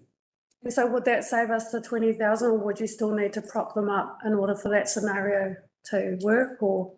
No, we don't have to heighten them. I would do that as a secondary measure. Okay, councillor Mayor. Thank you, Mr. Mayor. I'm actually, as he said, not a dog owner, so I didn't know that we have existing kennels somewhere. And I would like to know how many people used it in Gabriel. How many people use the kennels? To save the dog. These are They're impounded dogs. pounds. Pounded dogs. These are pound dogs. We had half a dozen dogs prior to the kennels. They're in our city, so we are responsible for. So six dogs you had, and you want to raise it to save those 6 dogs in the eventuality that the floods may come, right? Just in, And spend $50,000 on it. yes. Okay. Is there a? It's not that I want to. I'm giving you that information through the chair. I would like to say we should look at better options, how we can get rid of them, those imported dogs, yeah. Through the chair, I can. Just flood the dogs. Because Get rid of them that way. Yeah, it was, from my understanding, it was the worst event we've had, and the kennels were designed in such a way by accident or by good fortune that the dogs would manage to get above the living area. They were, when Jared got them, they were pretty upset by then. They were nervous. Yeah, so, yeah, I think a lot of them were in there because they had parvo too and the likes, and they had, yeah, but it was, yeah, but I'm just wondering, it's a worse event. We had a very unique occasion. You've got methods in place now. I think it would be, my personal view would be a waste of money rather than spending it on the methods and the learnings that we've had. Yeah. Yeah. And really it was the worst event, and the dogs self-managed, although they were uncomfortable, but yeah. Yeah. Okay, councillor Mayor. Yeah, just a quick thing. I mean, Councillor Gordon was with me when I lost my goats in Gabriel, and they were trying to look for dog, not goats. So she died. But with due respect to dog lovers, I would say we should focus more efforts and ratepayers' money on ways how we can tackle the issue of dogs being impounded. So there are no dogs in the impoundment, rather than $20,000 of ratepayer money. I mean, I have been contacted by so many people in Dargaville about the menace the dogs are causing on Gordon Street and what we are doing about it, and whole lots of things. So I think council should be more aware of that dog management policy rather than raising the standards for the living of the impounded dogs. Thank you. I think so we can move on. I think we've got a pretty general consensus here, Dean, that we should leave the kennels. Excuse me. Oh, sorry. Hi, kia ora. There we go. Sorry, Erin, I didn't remember you were there. It's okay. That's why I'm So Erin Wilson Collins. Oh, kia ora, morena. Sorry, just to provide my feedback, and it seems to be you were just summarising the feedback there, but actually I have a different view, which probably doesn't make a difference now. Everyone's had their say. Kia ora, Dean. Sorry, I'm not in the room. So yeah, I appreciate you bringing us this information that this event showed a weakness with the kennels that we have there. There's been a lot of work put in to get those kennels up and running, and as part of bringing the dog service, dog compliance service back in house at council.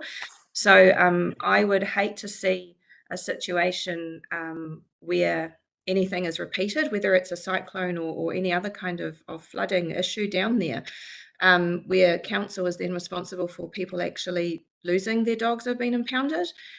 So I think that relocating them is too much of an undertaking.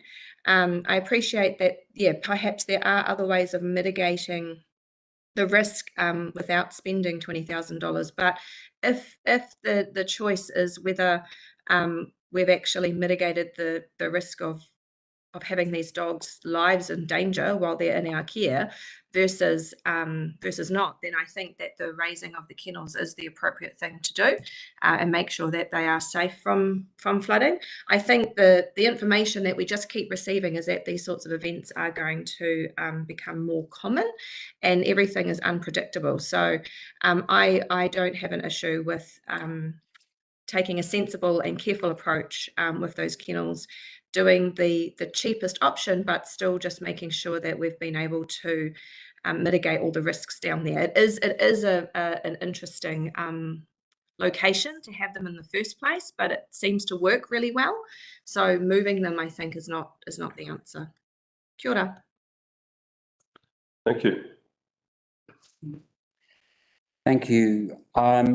With reference to my previous colleagues and their statistics, monitoring and compliance goes on those statistics and their projected numbers.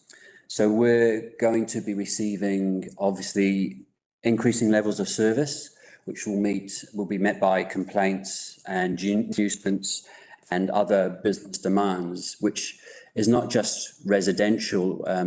I think you all brought up before that it's not just residential, it's going to be some element of commercial and industrial, which will involve compliance team with regards to licensing and registration of premises, should they come about. We approximately have 175 to 180 food premises at the current state and about 75 alcohol licensing. That's probably due that sort of influence. If you go on a commercial industrial basis, maybe 3 to 5% increment. With nuisance, you'll probably get 3 to 5%. On the higher range, 10%, with those numbers predicted increase. And noise and nuisance, 5 to 10% as well. So what we have to provide, I forgot to mention then dogs as well. If you go on the ratio 1 to 3 households, if you have 2,500, you're going to look at over 800 dogs. So that brings along registration, dog nuisance, as well as barking. So our team will be kept busy and the resources will be stretched. Talking about stretching as well, I'd like to look at the amendment to the performance measures. So I'm looking for your information again and direction with regards to our priorities. We have a priority 1 for dog attacks and noise call-outs, in particular after hours. And we have a 1 hour priority. If we could just clarify that I'm happy or happier to make that 30 minutes if that was just a phone response rather than getting out on site. Geographically, Kaipara is a very big district, and I think you'll appreciate, even being here now, it takes 1 hour and 15 to get to Dargaville. How we're supposed to respond to that with dog attacks or noise control is logistically very, very difficult. To the chair, don't you have those officers in Dargaville, or they're all Mangawai based? We have 1 noise control officer in Dargaville, and we have 2 AMOs, animal management officers. 1 is in Whangarei and 1 is in Kaiwaka. We are short of an animal management officer at the moment, and we are looking to cross-skill them so that we can cross functions the noise and dogs and barking as well. But it does make it difficult after hours in particular. Thank you. couple of questions. So the first one is if you move the criteria to half an hour for a phone call, what are you suggesting be the timeframe for a physical follow-up? At that point. Gosh, that would be very, very difficult because if you get 1 o'clock, 2 o'clock call in the morning about wandering stock, if you can respond within Just talking about category 1 for dog attacks. dog attacks, wandering stock and noise, you could probably, if one person was in Whangarei, how do they get to Potu? So that it's just a little bit longer than an hour, I would say. So I would rather the response time be half an hour.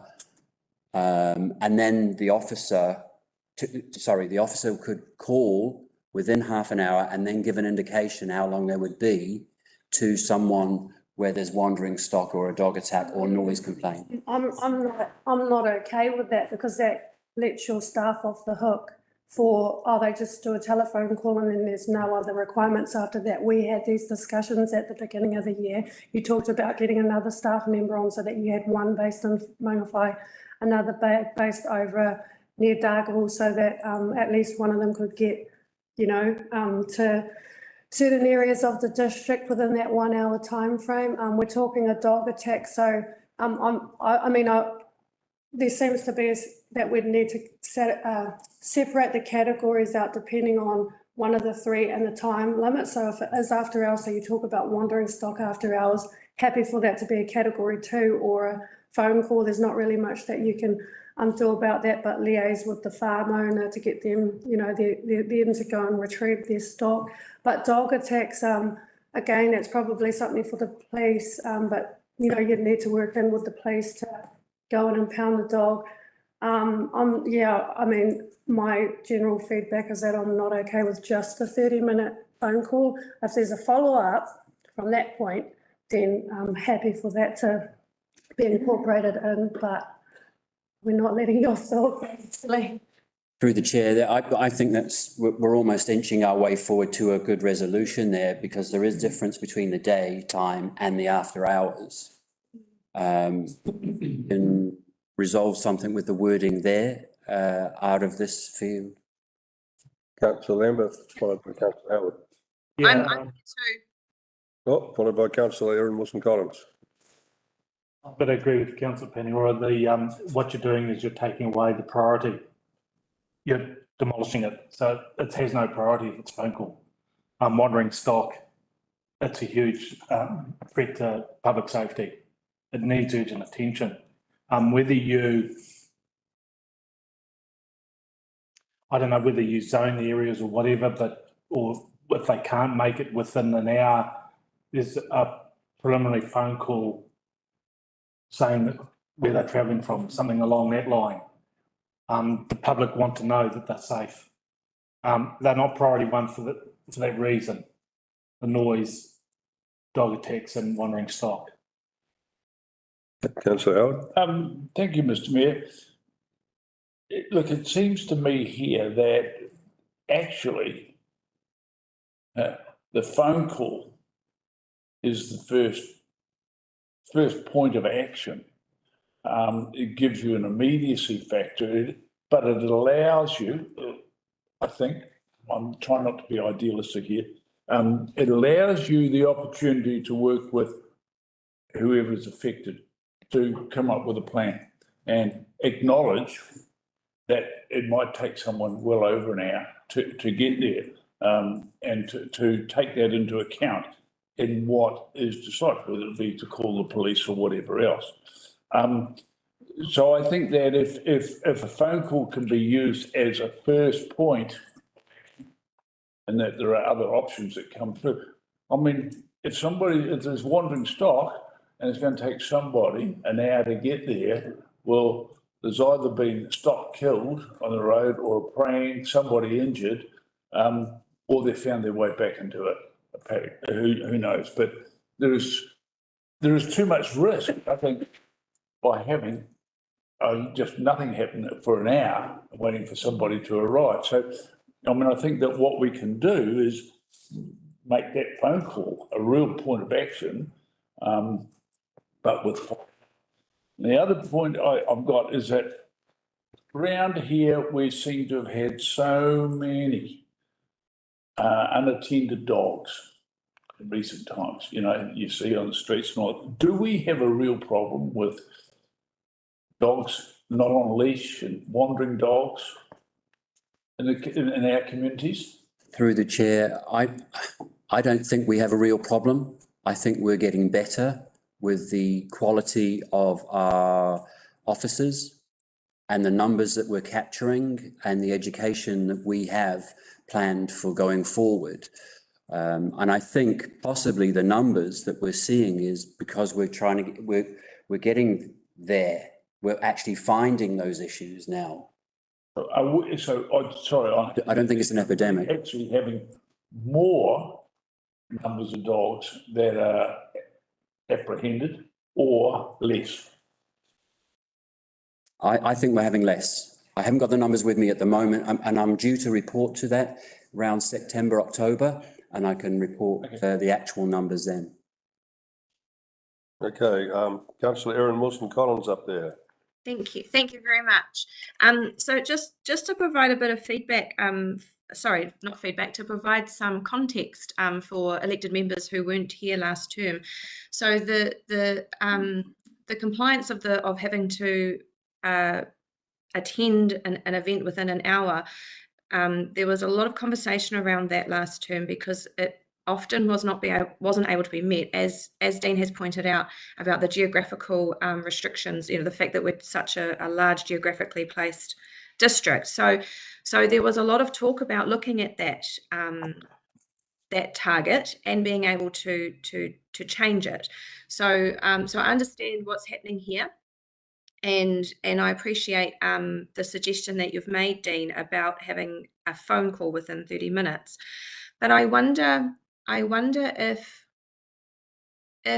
when you say, so there'll be a phone call within 30 minutes, and like you say, that then gives the officer a chance to actually communicate with the public, the person, and let them know when they are going to show up.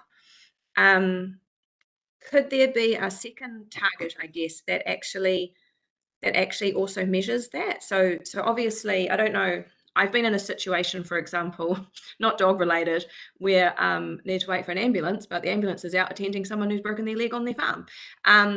And so obviously there's a delay in them being able to come and attend the incident that I was at. So I feel like it's a similar situation. If you've got your officer already attending a call out and they, you know, in the middle of the district, and they receive a call down Potor and they need to give a time frame, I can't be there for 2 hours, 1 hour, hour and a half, whatever it is, could there actually be a second, not measurement, I guess, but just a second saying, okay, how many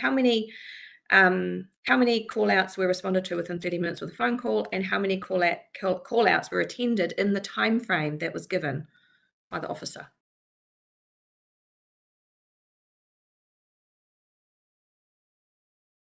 Councillor Howard. Thanks, Mr. Mayor. We talked about, you know, this phone call and the urgency, the urgent first contact. So if that's the case, is 30 minutes too long? Should it be 15 minutes? You know, it's a phone call as soon as something's done. There's much more of a degree of urgency reflected in a shorter timeline. Get on and get something done. Now, unless I am misunderstanding things, that's what I'd be advocating. Then you've got a faster stream for second level action. Through the chair, that would be reasonable. I would see that as being reasonable as well. And also Councillor Wilson-Collins' response to her as well, a secondary response time to the initial. Councillor Lambert, followed by Councillor Mayer. Does it matter if you don't meet the timeframe? How bad is it? If, like, we know that there's problems. We know that if the animal control officer is in Kaiwaka and there's a call out at Potor, it is always going to be a fail. But should we be dumbing down the rest of the criteria because it could be just down the road? And does it really matter if you're failing? isn't that indicating what we're in, the environment we're in? Through the chair, if you took this response away, this priority one, we'd still respond anyway as fast as we could. So it's a personal thing too. If you want to set a target for this, we want to achieve it. It's the best way we can achieve it. It's probably talking about this in the future, in the next few pages as well, about customer experience. If they have that expectation, then we want to live up to that. Thank you, Mr. Mayor. So I'm from Dargaville, as you know, and if you go on Dargaville Grapevine, you can find posts on wandering dogs, fighting dogs, and no dog control officer in sight. Somebody actually last week arranged a meeting in Hokianga Road on this dog issue. So I will be very surprised if you are unaware of this. There has to be somebody looking after Dargaville. And it's not a matter of phoning, oh, okay, how deep is the wound? Rather than someone available to go around streets, find the wandering dog, get hold of them. There are plenty of them going on Gordon Street, no attempt to discredit you, Gordon Road, and same on Hokianga.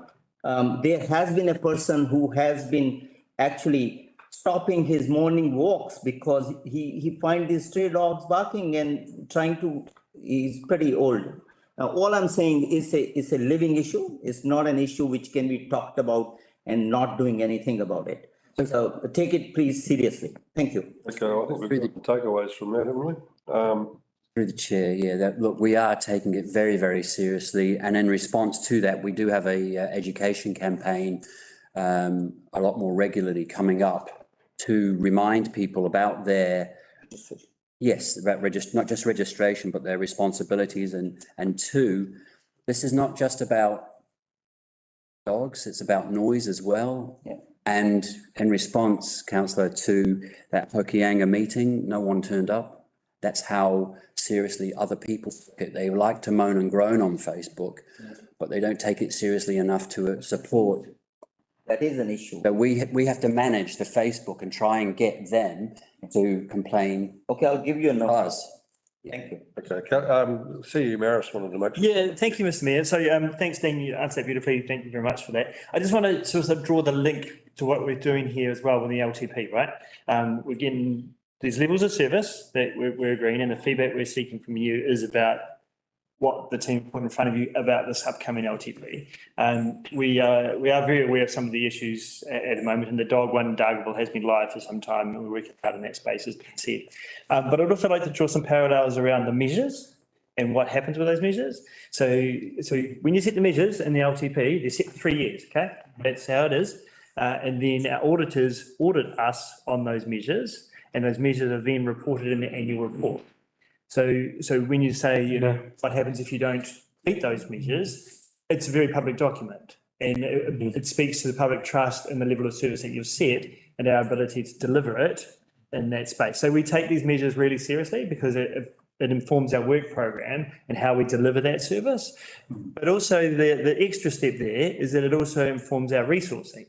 So the more or the higher level of service you give us, the more measures you give us, the more we need to actually people to do the job. So I just wanted to just draw those parallels with you as well. Okay. Councillor Larson.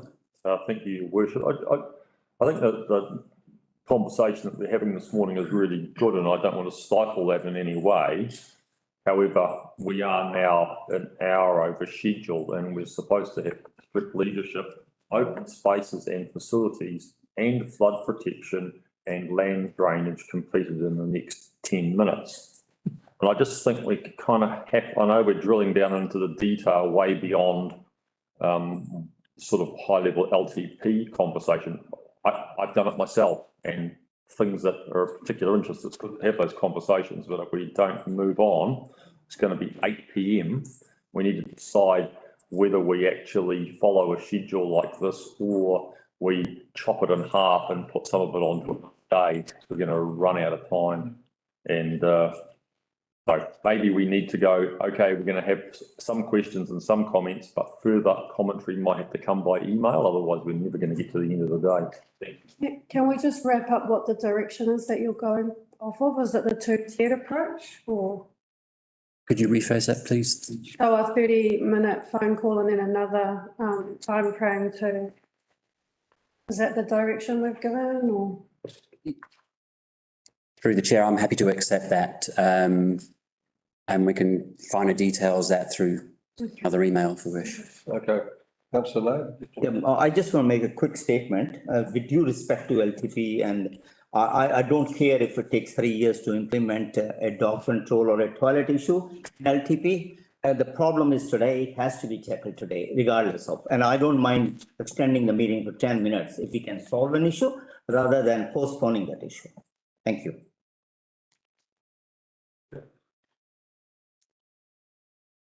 Meeting statutory requirements. So we have in the compliance area approximately 20 pieces of legislation at any one time to balance out. And I probably want to go to my last bullet point here, that we are very, very thoroughly aware of balancing the need for growth and not just meeting statutory requirements, but encouraging growth within our district.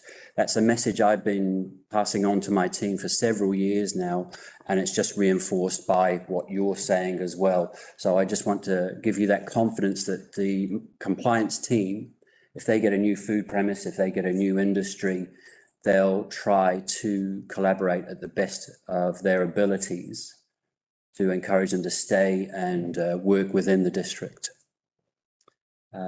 Very, very quickly, we too have are recognised. We have 2 environmental health food safety officers who are qualified competent by MPI to act as food verifiers throughout the district. Alcohol licences are generally carried out within 20 working days. Unfortunately, we're held to ransom by other agencies, including the Medical Officer of Health, FENS, and the police sometimes. So unfortunately, 20 days is what we can do it by, but it may be extended to 30 days sometimes. We do realise the importance.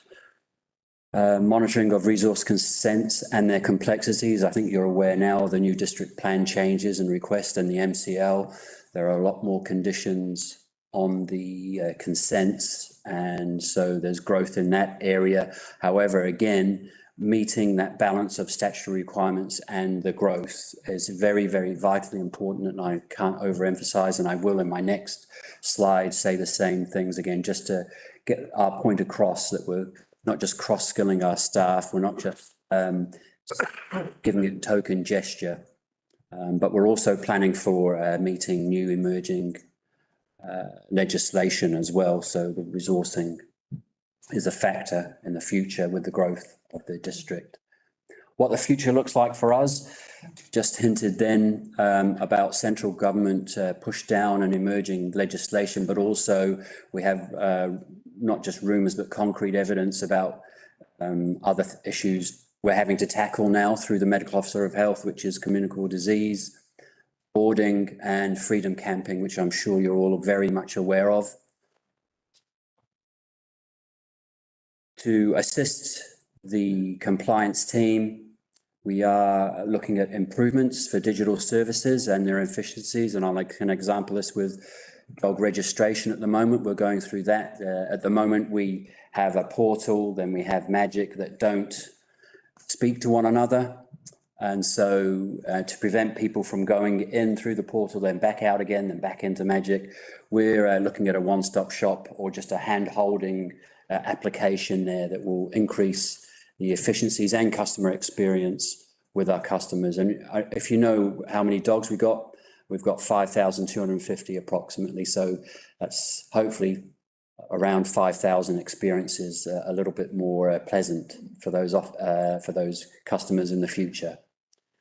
And the last 3 points are very similar about customer relationship management and experience. We want people to be a one-stop shop in compliance. We know people get off key. I think your worship, you led a fine example earlier on about getting off key. It's best to be upfront, and even when there is a minor transgression, we don't want to infringe. That's not our first go-to. It's how can we get you back on track? and how can we make you succeed? That's what we want. And so it's about being more friendly, customer friendly, and improving our customer reputation for the organisation, across the organisation, for our team, and for you personally as well. Are there any further questions? Thank you for your time today. That's great. Thank you very much, Dean. So we'll move on. District leadership, Michael Day and Gillian Bruce will present this item. We're going to have Graham McDonald online, is it, for emergency management at some point there? Good evening, team. And yes, I'll lead us off here, try and charge through this as quickly as possible to claw back some time. Next, Gillian. So look, in simple terms, this activity covers the departments that support the work of council, examples, financial services, the technology services, communications, governance, activities like that. This activity profile also strategically plans for growth and development. Just to note, this is part one of this district leadership activity profile. Property and commercial and economic development will be brought back next month. Today we'll be focusing on several aspects, this being the emergency management, and hopefully Graham McDonald will be online to answer technical questions. He's the regional civil defence manager.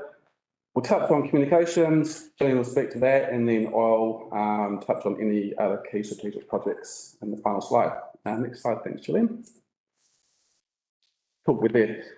So look, emergency management,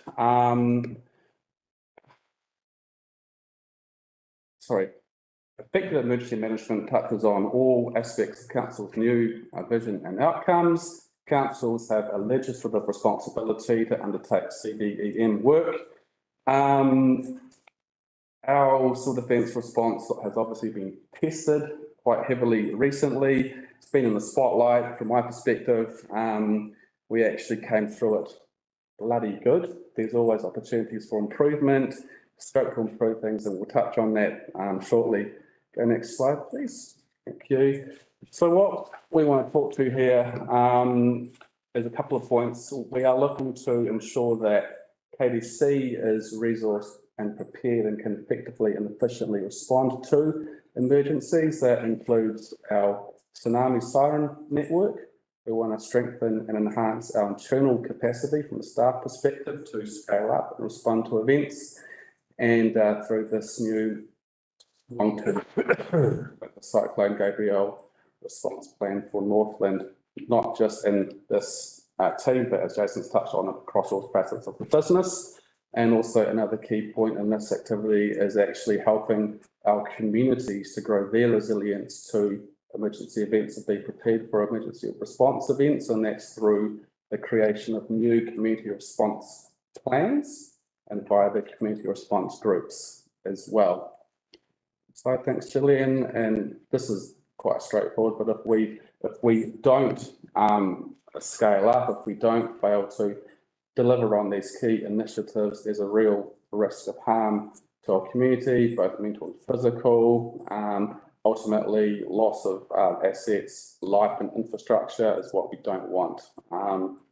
So, you know, we're doing well here, but we're looking to scale up in response to recent events. Any questions on emergency management? One quick question, if I may, Mr. Mayor.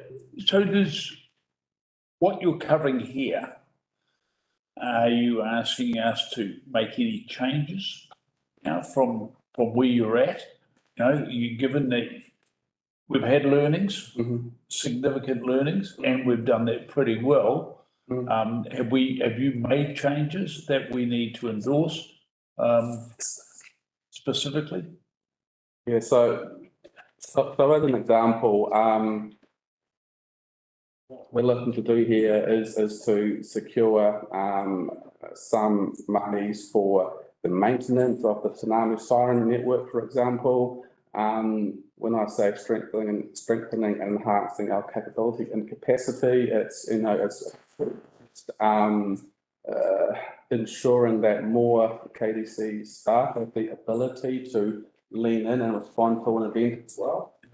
Yeah, stuff like that. Okay, so that's good clarity, because there's nothing specific in terms of dollar costs or anything like that that we're having to potentially approve or sanction. So, I mean, So through you, Mr. Mayor, sorry if I can. So there will be additional cost, actually, and I'll give you an example. There's an additional cost already this financial year. So we've agreed with the NRC to increase the resource from the Northern Regional Council for Kaipara Civil Defence and working with the communities from 0.6 to 1 FTE. So we're absorbing that cost within our current REM budget. Because we recognise that the community need is greater than the 0.6 staff member that's provided for that work to do. Moving forward, that'll be included in the LTP, but I think there's some other costs that they're going to seek, and I think Graham is online as well now.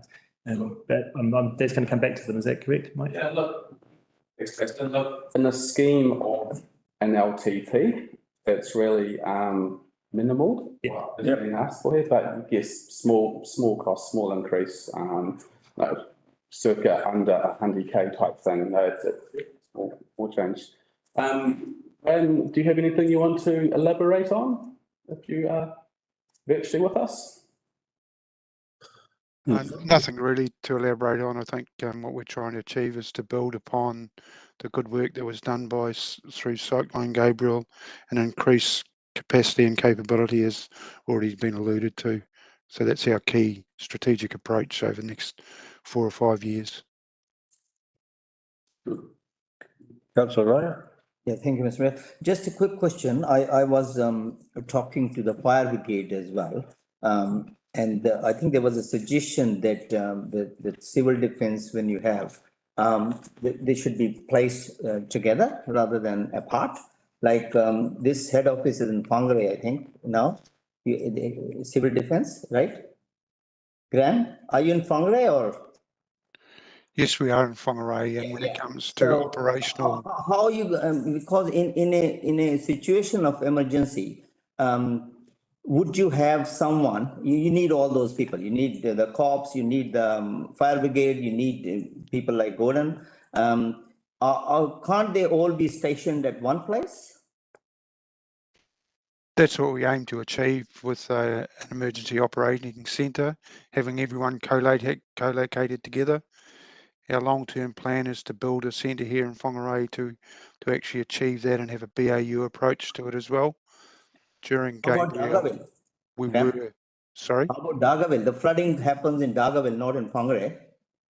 That's correct, and it was, and if you look at the flooding that occurred in Dargaville, that was coordinated very much from the EOC at the fire station early on the Tuesday morning, with all the agencies together.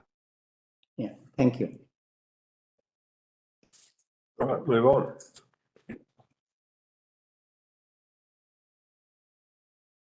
Right.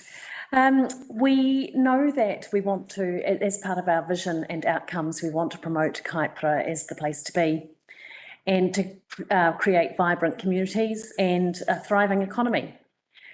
We know that Kaipara is the place to be. We have that lived experience. We live here. If we didn't think it was, we wouldn't be here. However, the people that we want to move to Kaipara don't know that.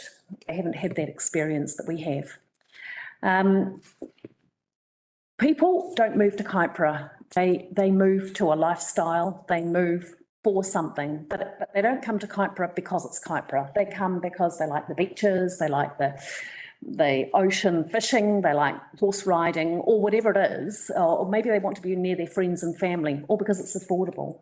So we need to talk to them in a way that they can relate to. And what we'd like to do for this coming year is to be able to showcase Kaipara in a way that shows it at its best, that shows its lifestyle. And we need some very strong and high quality visual branding to be able to do that. We need to use that branding on a website that we'll be creating to promote the district, on signage, any advertising that we do, and have a consistent and high quality set of photographs and branding that we can use. Councillor Paniora? Yeah, do you have any indication of the cost? We don't have a quote yet. My experience suggests, well, it's hard to say because we've done part of the research that would be used for it, and you would pay an agency for that. It would be in the order, I'm expecting, of 30 to 50,000. We're getting that's very reasonable. You know, if you were looking at full branding, it would be twice that. But we're looking at in that order, I'm expecting. Do you think that that might be a little too soon though, given that we're still building the place to be and that's not quite there yet? This is for the LTP, and there are things that we can do to promote growth. It takes people a long time to decide to move to a place. So we need to start promoting it for them to consider it, to make their plans to move at some time in the future. I will add that there's quite a lot of competition for amongst councils or areas or districts to get people to move there. Everybody wants economic growth. We need to set Kaipara apart so that it's different from the other districts. We need to demonstrate what it is that's special about Kaipara and not just, you know, it's not enough to say to people that you should be here. We have to show them and through our imagery and branding that this really is what they want. This is the lifestyle that they're seeking. Councillor Howard? Thank you, Mr Mayor. Totally agree. We can't go setting this vision and the outcomes that we seek and then do nothing.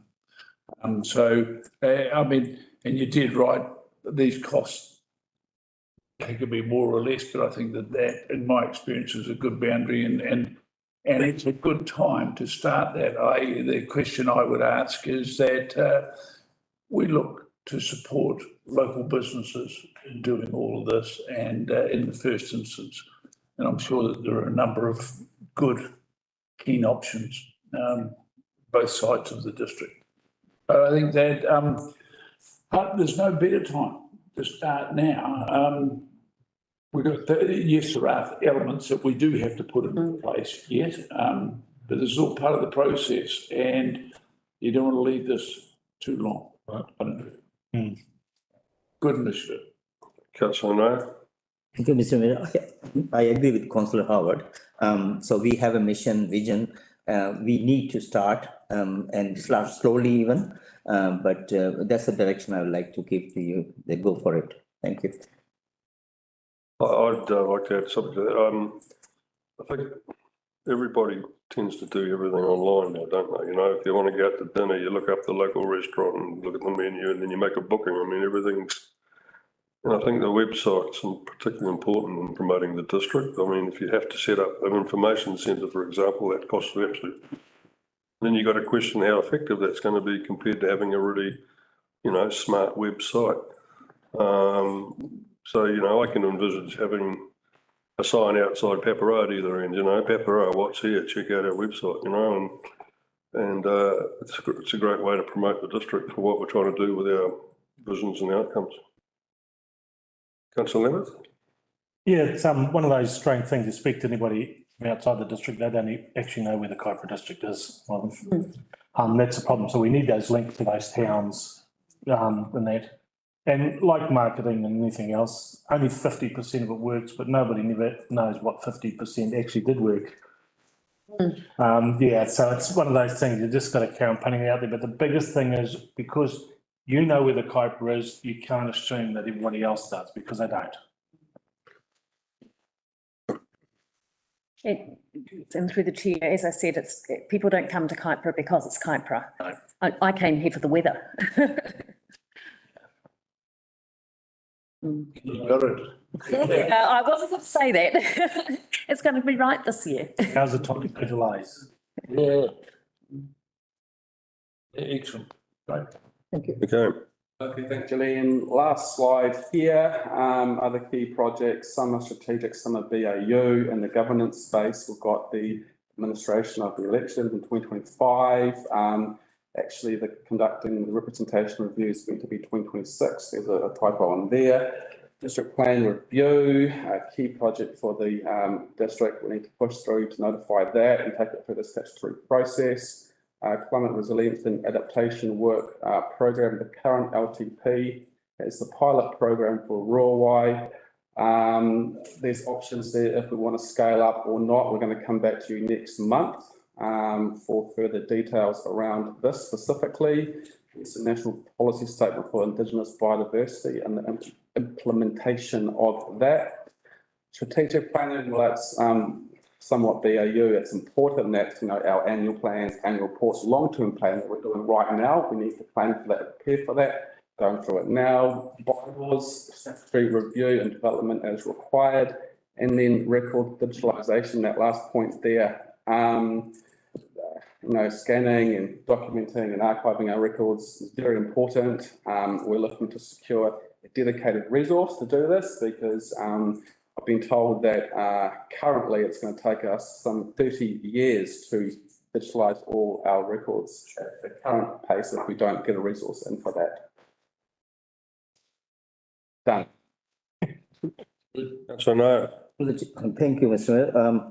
Just on this digitalization thing, and this is no secret that if you want to find a document in council, even if we had a consent 10 years ago, you would not be able to get it because there's no record. That is what the people say. So in terms of digitalization, it's a good idea. So hopefully we will be able to access it. But the point I'm trying to make, you have a ton of documents scanned and sitting somewhere. It's a big project. How are you gonna retrieve that? You know, how there are 3,567 consents, and I would like to. You have to have a proper warehouse kind of management plan where you can pull out a document. It's a huge task. So how you An operational question, Ash. how you have been doing it so far? Okay, maybe I'll quickly answer it, but it is quite operational. So the last LTB had some money set aside to enable us to scan property files. We do scan them. We have a proper system to record information in our records digitally. We spent, that was part of the post-commissioner work to make sure we have digital operating tools. We need to do more work in that space. As far as the paper records go, we have them all stored. We can get them, absolutely. So people just need to apply to us to get them. Digitalisation will future-proof our organisation, and it links actually with our desire to be more accessible to the public with our services by them being able to interact with us digitally and have a system in place to enable that to occur. Yeah, I think once again, you know, it's interesting if you, for example, if you have a property, even now, we have quite a good system where if you want to get your information, you can get a link sent to you by the council and you can go through your property file. So that's where you're headed, is more of that rather than trying to pass paper around, etc. You can get school leavers in too to do the work and then have someone just check for quality. Yeah, there are options. Okay. So, just a quick one on that, and because it is a strategic thing, do we have an aspiration of being a paperless society in, you know, in council? This is really where we're heading. This is the driver of the digitalisation, right? So through you, Mr. Mayor, yes, I think, you know, as digital costs money, right? However, the benefits far outweigh the negatives to it. And that's kind of where I was talking about before, Councillor Howard, in that we want the public to be able to interact with us digitally, get their services, get them to know where they are in our services and when they can expect a response. We kind of really want to get into that digital space with our public to make it easy to do business with us, which is one of your goals. So. Okay, move on. Thank you. Thanks. All right, so open spaces and facilities. Open spaces and facilities, I think. Alan Ronaldson, Mark Schroz, Hello, Lisa Salter, Julian Morris. We back on. Good morning. Just for like coming up, I can remember getting a bowling fund. They come out with these brown envelopes and there were pans and blueprints and everything. You get in trouble because you don't bring it back in time. Okay, yeah, actually, we're catching up on time. Good one. Nick of time. I'll make councillor Larson happy. You would have waited for that. Pass. The deputy. Okay, Hungry guy. all right. Is Lisa or? No? Thought you were on my voice. Yeah, welcome, Helen. Thank you. And Mark, Helen and Mark, thank you. Right, there you go. Yep. Okay, so we're going to talk, we're going to take you guys through the next step from the activity statements from when we talked to you a month ago, which was more at a high level. So this is just taking us through the next step. The documents are drafted. And so, yeah, just taking you through the highlights of those so that we can cover that off. In terms of flood protection and land drainage, it's very similar to what we talked about from the infrastructure strategy perspective, looking and what we've done is we've lined the activity statement up to match those activities that we mentioned in the infrastructure strategy. In the actual document, the wording was very similar. The wording's quite similar to what we had last time around. What we've done this time is crystallise the actions that we need to take to actually progress this forward. So that's a key thing. So if you are looking at the document, you know, if you have read the previous one, you'd look at it and go, there's not actually that much change. Okay, so this is just a refresher from what we looked at from the infrastructure strategy content, that we're going to separate the two activities of flood protection and land drainage to give them each a bit of a focus, because we tend to only look at them together. Lots of the activities, the bottom three activities for these two items are exactly the same, but we just need to give them each a specific focus and then create the linkages where the activities need it. So that's just a reminder of that one. And then this is what we're looking at doing. These are the activities that we're looking at doing over these horizons. So of course our focus is the first 3 years, but we've also got things happening out here in years 4 to 10 as well that we're planning for. So those first 3 years is about establishing the multi-agency group, particularly for flood protection, and some of those discussions are underway now, particularly NRC is starting to come on board more with river management, more open to discussions, which is really quite exciting. We're starting to look at doing some GIS mapping now for the drainage districts in particular, so that we have something to use as a basis for discussions with the drainage committees that exist, both the informal and the formal ones. So we're looking at doing some condition assessment of some of the assets and things that, like we talked about as well, probably starting midway through next year and taking probably 12 to 18 months to actually have a look at that, because we need to look at both public and private assets, and also build off improve the modelling or increase the modelling where it doesn't exist today. So we're going to also consider the drainage district boundaries and the action plans and those sorts of things. So this timeline is just, this slide is just giving you a timeline of the activities we've talked about. The activities in blue writing are related to that change in approach that we're talking about. The brownie orange colour are capital items that we have already planned to do. So the Te Kaupuru Stock Bank is designed, and as funds become available, particularly from external sources, we'll do more of that. So I'm showing it out here in this horizon, but we'll bring it forward whenever we can get some external funds to help us build that.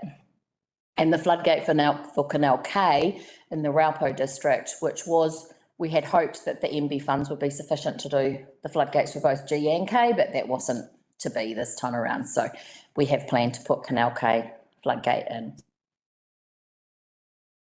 Feeding into our community outcomes. And that's about all I had for flood protection. I'm sorry, I thought these slides were the other way around. I thought we were doing open spaces first, so it's just. Oh, you have a question? Thank you, Mr. Wade. Yeah. So obviously, I've seen that multi-agency thing, which is great, NRC and KDC working together, because the river and roads or whatever. But I'm concerned about the previous flooding and more coming from the Hikurangi swamp, which is being managed by WDC, I think the Farmer Society. And that brings millions of tons of silt into Northern Wairoa. That's why I wanted to raise. So what you are doing about it will be my concern. So WDC are going to be part of the multi-agency group. I was in a call a couple of weeks ago with them about what they're doing in the Hikurangi Swamp. They've got a really specific plan for that area about what they're going to do and how they're going to try and stop some of that silt spreading. So we need to bring that in. So they will be part of this multi-agency group because they are a big feeder into that Northern Wairoa. That's great. That's great. Would you like to add the desilting part, which is a huge ask of the Northern Wairoa River? Because that's where the buck stops. The whole silt is a slow-moving river. Whatever comes there, we take it all, and the levels are rising. And I don't want to see flooding in Dargaville because I probably will live a few decades more. So I would like to include that. Yeah, thank you. Yeah. So desilting will definitely be part of the. And I would like to involve central government because we don't have money to do that. Yeah, thank you. Correct. Further questions? Thank you. One there. Sorry, just a quick one. So what runs on the board do you guys have in terms of the current LTP? So we've talked a lot about what you're planning on doing, what has been achieved. That's of note. So that's one of the reasons why we're taking a different approach, to be honest, is that the runs on the board have been slow. The biggest runs on the board have been getting that MB funding and progressing Raupo and Te Koporu activities. So they have been the biggest runs on the board. The maintenance has, of course, been slowed, in particular this year.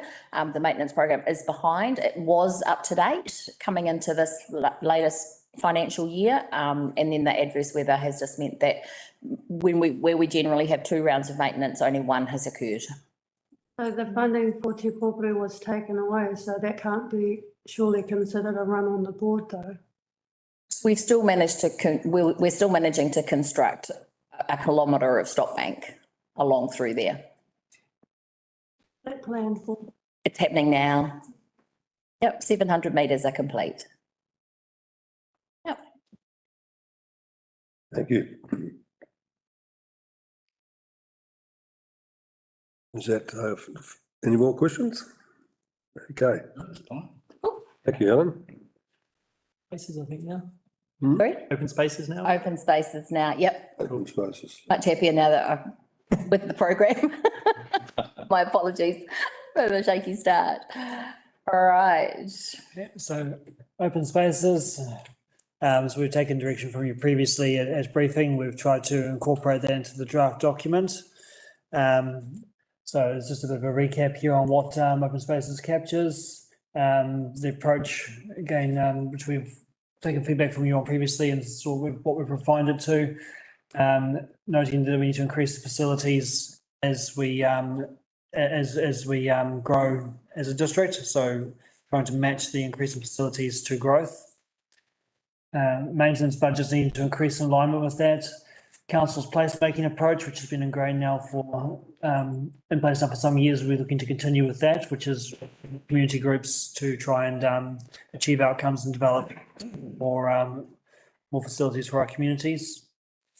Taking a blue-green approach, again, it's a long-standing one where we try and focus our parks network around our waterways and around our harbours.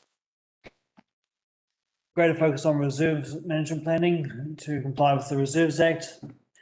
And considering this activity in a post-Three Waters Council, where this forms a greater focus, like particularly with the reserve management planning, for example, that's something which we've been trying to do alongside all of the rest of our infrastructure planning. So, question? If I may, Mr. Mayor. Councillor Howard, followed by Councillor Vincent. Thank you. In this, there's a lot of work and there's some strategic that you're talking about there. As I see it, to manage this, and you talk about increased demands, on a number of fronts.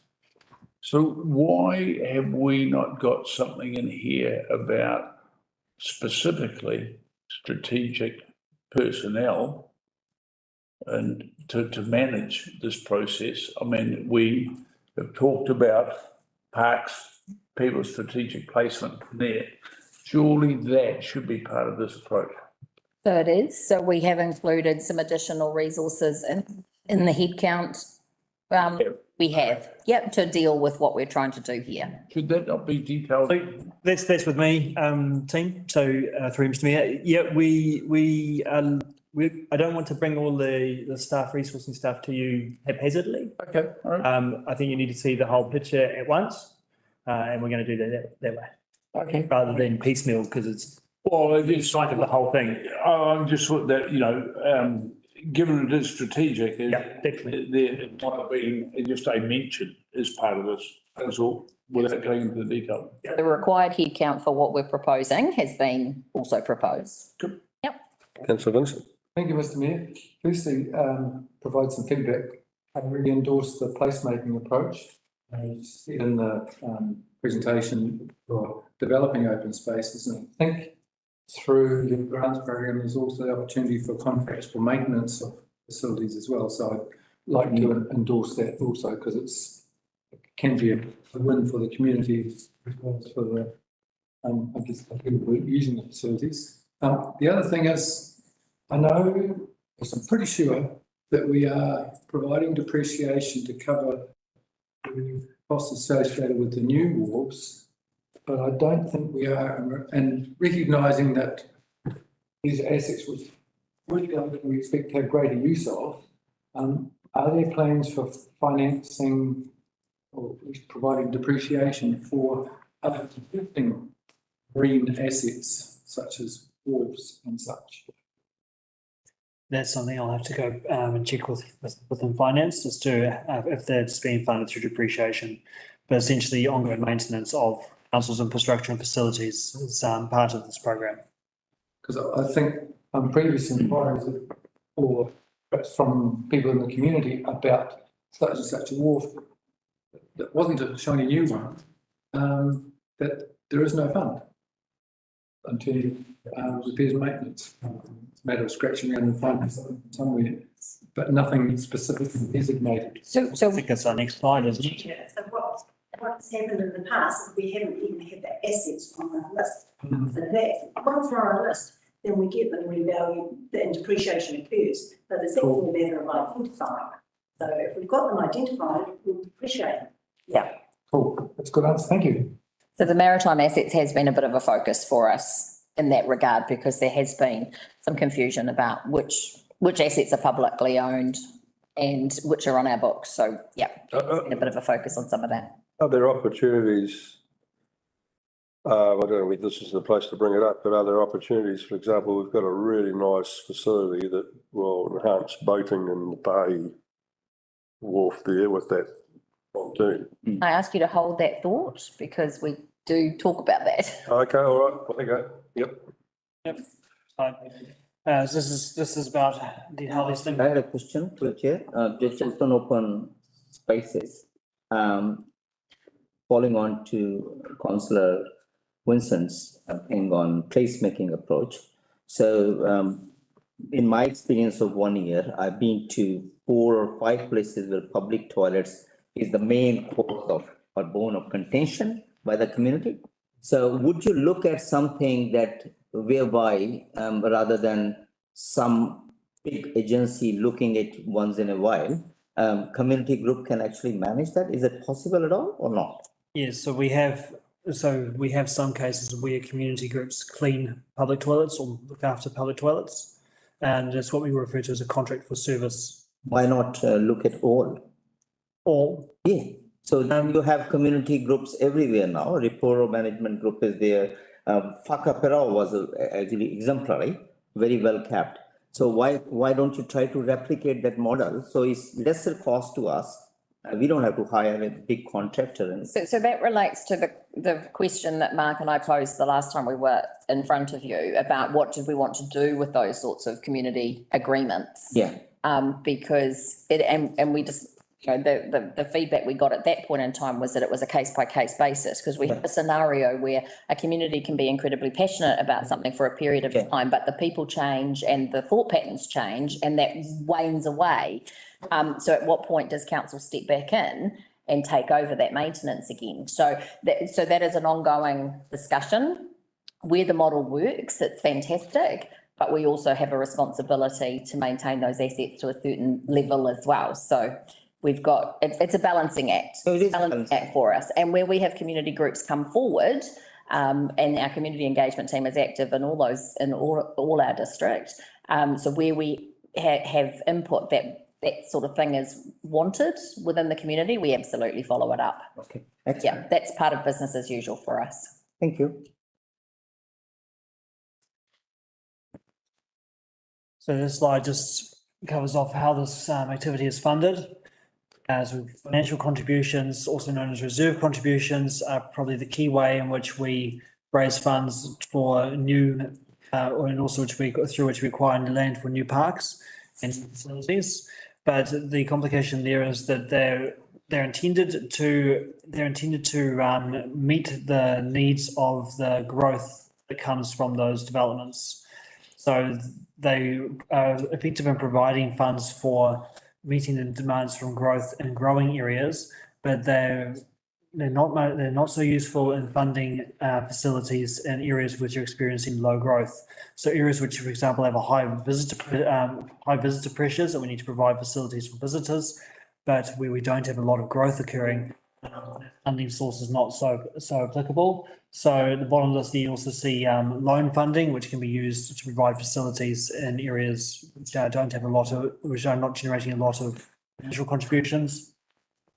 All maintenance is funded through general rates. So whenever we build something new or take on a new piece of land, which comes with maintenance requirements, that also needs to be matched by increase in the rates to pay for the ongoing maintenance. And grants and subsidies, we are always vigilant for opportunities to apply for external funding, and we have been quite successful, particularly with the Tourism Infrastructure Fund, acquiring money for our district. And the Tourism Infrastructure Fund particularly is quite tailored to those situations where we have a high visitor pressures and not a lot of local funding being generated. So that essentially is how this activity is funded. Okay, I was just going to go back to my question about pay. As an example of, we've created a first-class facility there, and people launch their boats and use that facility. Is there any payment going from boaties for launching fees and for the facility, or is there any funding attached to their mooring fees? Or no, nothing going on there like that? Nothing going on there. Okay. Should there be? There definitely should be Auckland Council charges, fees, and that cater to the maintenance that's going, the upgrades and things, instead of having to come back to council and ask for more money to upgrade it. In Mangawa, for example, you buy a fee for the boat use ramp through the fishing club. They administer it, right? And those people, it's years opposed, isn't it? Really, I mean, their boating experience is probably really enhanced over there with the addition of that jetty, but we have to maintain it. So it must be a way of minimally, without hurting people, get a little bit of funding off them for the use of, maybe. Something worth looking at, I think. Was there a consensus that we investigate that? Some form of unit. Yeah, we can investigate different. It could be a registration fee, just a really nominal amount, but it all adds up over time, and in 20 years' time or whatever, then there's the money there. Sorry. Councillor Ash, and then followed by Councillor Lambert. Thank you, Mr. No, I was just, it's a numbers game whenever you start something. There are 100 residents in that area, or 200 residents, something like that. It will not justify, in my financial wisdom, to have something which will cause a lot of grief to those little people. Mangawhai, a lot of people, a lot of boats, it justifies the amount you get to maintain it. So I would say hold your horses at this point. That's my direction, if you want. To impose any fee on that small community at this stage. Community for users. The users. So you're looking at, say, $400 in the year. Is it really worth it? Let's leave it in that, just something worth putting in front of us, giving some ideas. Councillor Lambert, followed by Councillor Vincent, followed by Councillor Howard. Yeah, exactly the same line there, just like the Euro Club charging a landing fee. It's the users of it. The Euro Club administered, say the fishing club doesn't want to Mangawhai, Pahi's got their own fishing club, it can be something which Pass your hand to the community, mate. Yeah. Councillor Vincent. I was just going to say, perhaps it's something that could go out with our long-term plan consultation. Should there be a fee for da. Yeah. And that would get some feedback, and also I would recognise that the Regatta Club or Boating Club, whatever, the key stakeholder in this, and their opinion should carry some weight as to whether they want to be lumbered with that responsibility or not, because it's a very clear question of who's going to administer money. It's community ownership too. Yeah. So Mr Mayor, what I'm hearing is that you'd like us just to investigate it further. Yep. And we'll come back to you with some detail around that, because there will be administrative costs to something like this as well, which may outweigh the actual benefits. Yeah. But so I'll just let you, some of our neighbouring councils have moved away from that idea of user pays, because the enforcement of it and the application of it is too unwieldy, particularly when you've got lots of small communities that you've got to get around. So geographically, we could be challenged on that, but that's, there's no to stop us putting the question forward. I appreciate that, but like, for example, if I take my boat over to pay, I'm more willing and happy to pay my $5, $10, whatever dollars to put my boat in. Yep. Expect to, actually. So, so it's about who do you pay it? We might just be an honesty box. Yep. Anyway, let's move on. Thank you. I'm fine to put that forward. Councillor Howard.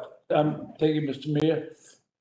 In the headline projects, and I'm asking this for clarity for me, so, understanding the process. So we've got here, as we know, the previous council bought the new sports park in Mangawhai. How do we work in, we don't know what form that's going to take, so we've got to go out to community consultation. But we're doing a long-term plan, with money going to be beside it. So how do we balance money allocation now, setting up the long-term plan, without knowing what's going to be involved? Magic of asset management, I have to say. So what we have to do in a scenario like that is consider, we have to put dollars in to match that somewhere, otherwise there's no funding against that item, which means that in future years we'd be in trouble. So we have to consider, if we were going to develop it now in some form, then what would that cost us in today's dollars? And we've got, there's examples that we can use, like sports fields and other sporting hubs or open spaces for more outdoor pursuits, so that we've got techniques that we can use to come up with some sort of idea of value. The first part for that, for the Mangawhai Sports Park, is to put some infrastructure in so that there's access to it and some parking, maybe a public toilet, so that we can open it. But even that is out 2 or 3 years. So, yeah. So by the time we come to do the next LTP, we'll have more of an idea from a planning perspective to firm up the numbers that we would put into the later years. But what we can use other examples of sports park developments. Okay, so if I may, as an extension to that, would we incorporate in the planning at this stage the facility for, use that term again, user pays, but user contributions from interested parties to help to develop the resource?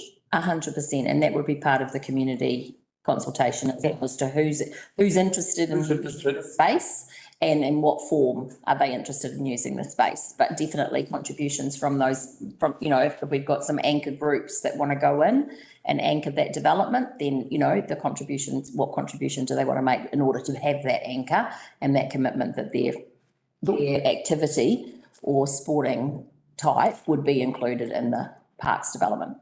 Right, thanks. Okay, thank you. So final slide, this is looking at some of our headline projects. So within the draft documents, you'll see there's a table there which gives some of our bigger dollar interest sort of projects, headline projects for this activity and timing thereof.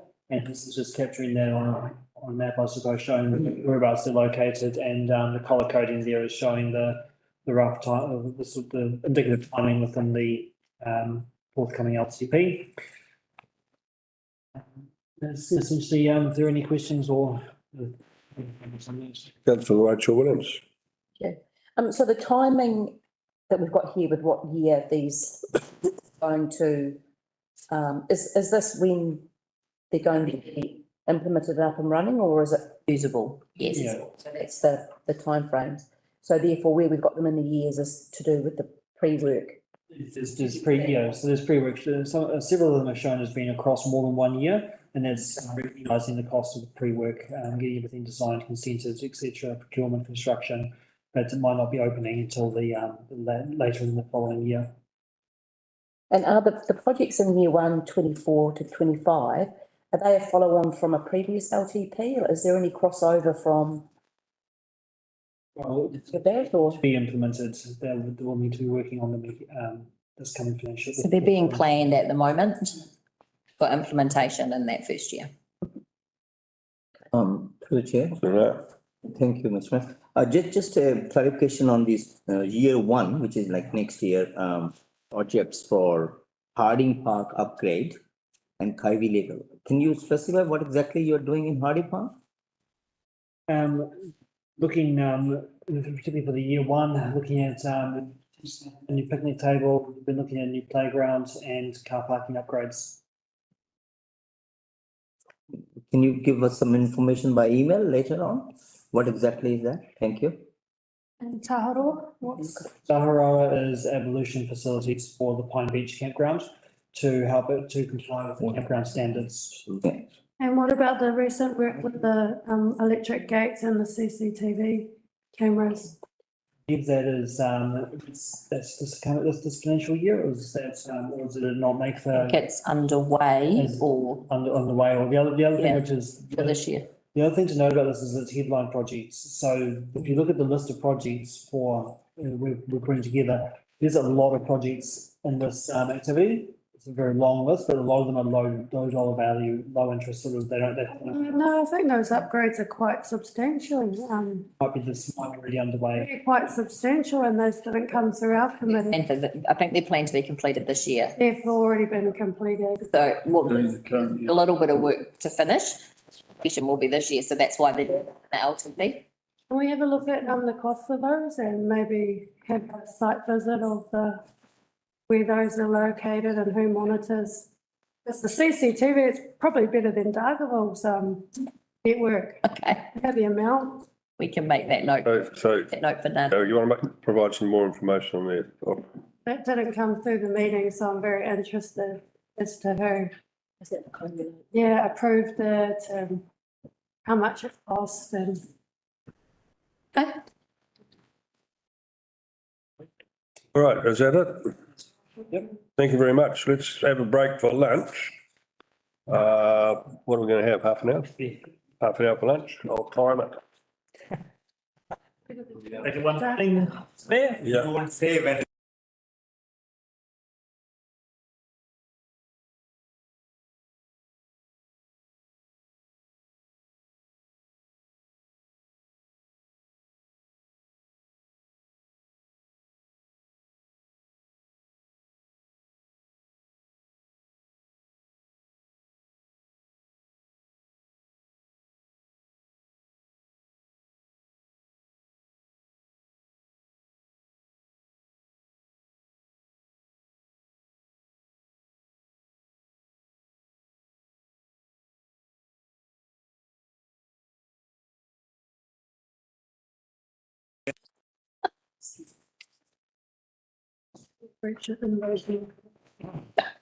Thank you. Paul Lisa was sitting patiently, whereas I was over the road working away while waiting for messaging that we were ready. So, yeah. So through the chair, just like to talk to you about what the future of Kuiper Libraries looks like. Our strategy was approved in April last year, and it's a new vision for Kuiper Libraries. It includes an implementation plan, which gives us a journey forward. So what the future holds for us is libraries as community hubs, providing vibrant spaces that enhance community well-being and social cohesion. They're important places where local government and central government services can be delivered locally, specific to communities' needs and wants. A mobile library is more than just books. see that one up there. There's books on the outside, but there's lots of stuff going on the inside. It's a mini library that can deliver services like Wi-Fi, scanning to remote areas. It will provide programs, visit community events, rest homes, schools, preschools, halls, and marae. It has potential to provide council customer service delivery and can be used by the community and planning teams for consultation. It will be available for civil defence, for community wellness in times of need. In February this year, Napier's mobile library service was part of the council's disaster response. It can leverage the goodwill and relationships that libraries have with the community, with residents as a trusted place. Next slide, please, Helen. So how do we get there? The strategy includes the implementation plan guiding us into the future. So I've just sort of, it's up there on the slide. And so do you have any questions or points of clarification or questions about the direction we're heading? Just through the chair, which one you are choosing out of three? Because two of them are very flash. One is a bus, mobile bus. And how much is the money you are looking forward to it before we say yes? Thank you. These are just examples of new library hubs that have been built and opened in New Zealand this year. I would love to have $60 million. I don't expect to, but this is just something to, get the conversation started. And so we're looking at new library in Dargaville, a new library in Mangawhai, and a mobile service to tie it all together. Yeah, I would just say choose it to the smaller scale, not the large scale, like millions of dollars. Yeah. So Vincent. Yeah, I'm wondering, because I'm very conscious of the cost of that given growth. But with your mobile library, I have some flash Starlink.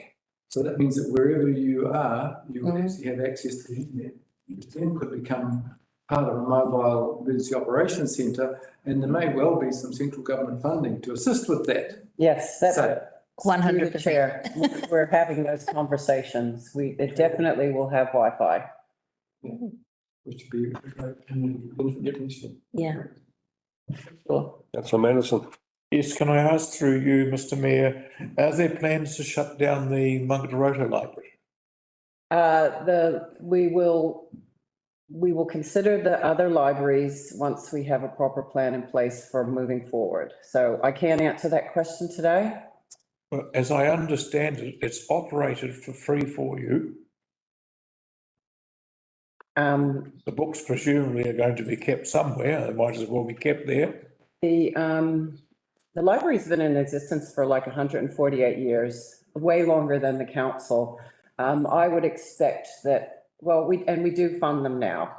I would expect that they'll be feisty, figure something out I can't imagine that you'll get a fraction of the support for a mobile library as you get for one that exists in the main street. Absolutely. Our problem is delivering services to Poto, Aranga, Tempai.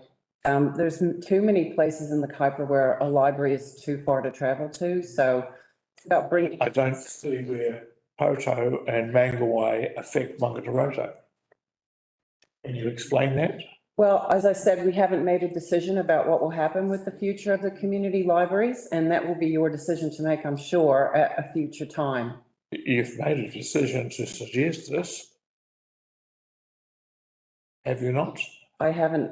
As a matter of fact, in the strategic review, it mentions Mangataroto as being the potential library that may still be part of the library system, but the decisions have not been made. No. So you'd see, a mobile library, to Lisa's point, would service quite a bit of the district that doesn't have anything at the moment, like zero, nothing. Yeah. Right. And the community libraries are another part of the consideration of that plan overall. So there's multiple aspects to the libraries plan in total. Councillor Lambeth.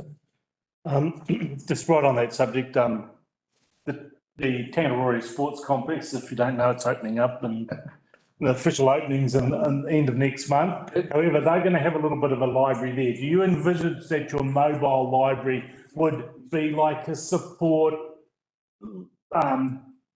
life link to those little groups? Absolutely. There's potential for that. And you'd take the books and swap them over and that's what it'll all be about? That can happen, yeah. Okay. Right, Happy now. right, continue on. That you? That's us. Oh, that's us. Thank you very much. So we will adjourn till 21 minutes 1.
Thank you. So this briefing will continue Wednesday, 16th of August, and we've got a grading footpaths presentation from Andy Brown. And Helen again, yeah. Okay, thank you. I'm here to talk about maintenance and what we're doing in the NTA from an asset management plan perspective for Kaipara District Council and the journey that we've been on for the last few years and what that's going to look like for us all in the future.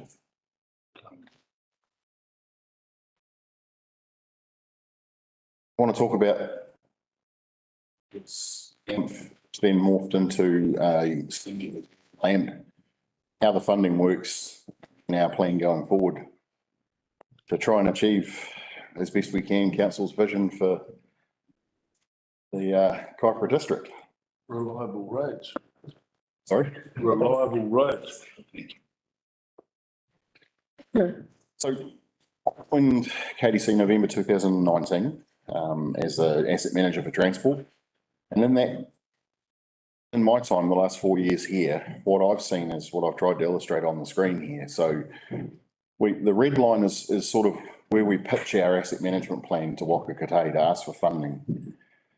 The grey line is what we get when they go through what they call a national moderation process. So the Land Transport Fund is a bucket of money that the central government sets out to be administered by the agency. So it's always a bit of a lolly scramble within the councils to try and get as much as we can from them. The blue line is what's happened to our level of service over time. So in 2015, KDC was put under commissioner control. They removed a whole lot of funding from the roading budget because it was the biggest bucket of money to try and get the council's debt back under control, but that had a negative impact on our roads. Between 2015 and 2018 to 21 period, we worked very diligently and we got a lot of extra funding from things like the PGF and that helped us claw our level of service back to about what the grey line funded. And then along came 2022 and 18 months of rain, basically. I think Calvin, general manager for NTA, presented something that said we had something along the lines of 11 events in 11 months some time ago to use. So actually, the commissioners took away half our roading budget.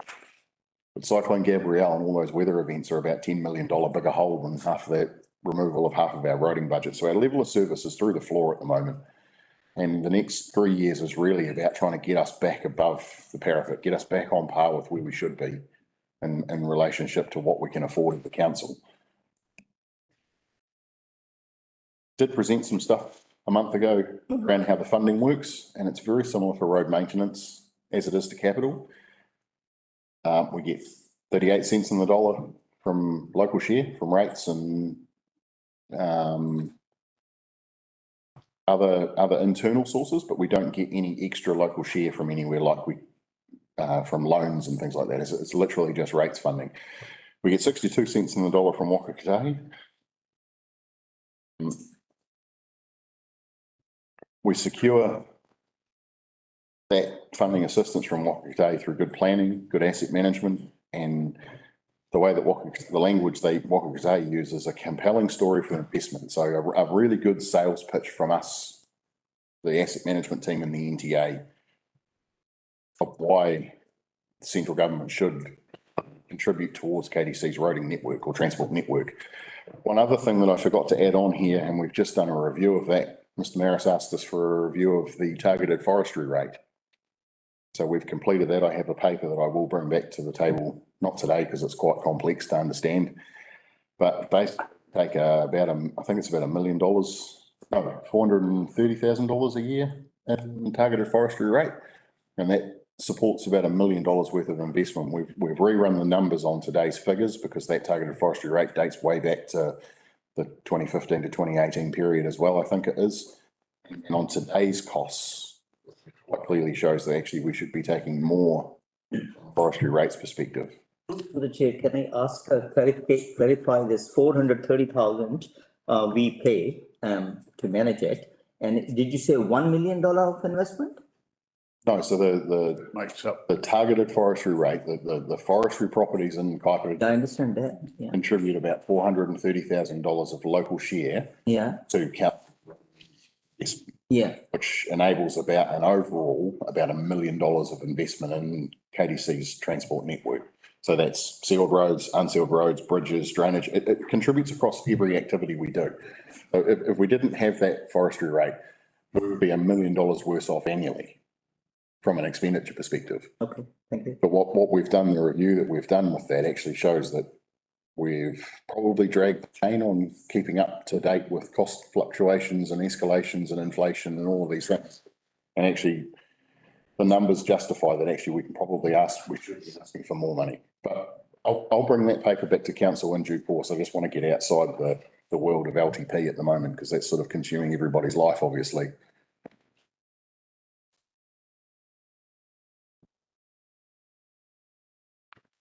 So we've been taking, I'm a national champ, a regional champ for a group called Te Ringa Mai Moa, which used to be known as REACH, the Road Efficiency Group. So I look after Northland and Auckland region, and I collaborate with 12 other representatives from around the country who represent the 66 AOs. Te Ringa Mai Moa is the national group that helps councils achieve transport investment excellence or transport system excellence. They have taken us on a 9-year journey so far to date with developing or transposing our plan from an asset management plan, so purely assets based, to an activity management plan, so a more customer focused document. So we look at what impacts do the people have, what roads and things in our networks do need more money or less money based off of impacts of. So how valuable is something to one person versus another? Where Kaipara was in 2015, 2018, 2021, particularly 2021 is the red line on the screen there. So you see Kaipara highlighted in blue and red. So our asset management plan was okay. It was still below par. In 21-24, the NTA created a singular activity management plan for the region, which incorporated all 3 district councils and the regional council from a public transport perspective. When Waka Kotahi run that same evaluation on it, we're now the best in the country at asset management. And our plan says that, and their peer review of it says that. So we're actually doing really good things. Still doesn't mean that we're getting enough money because that National Land Transport Fund bucket is a constrained bucket, a finite bucket of funds. The KDC's gaining quite a lot of benefit from the EPA and being involved in it from a strategic planning perspective.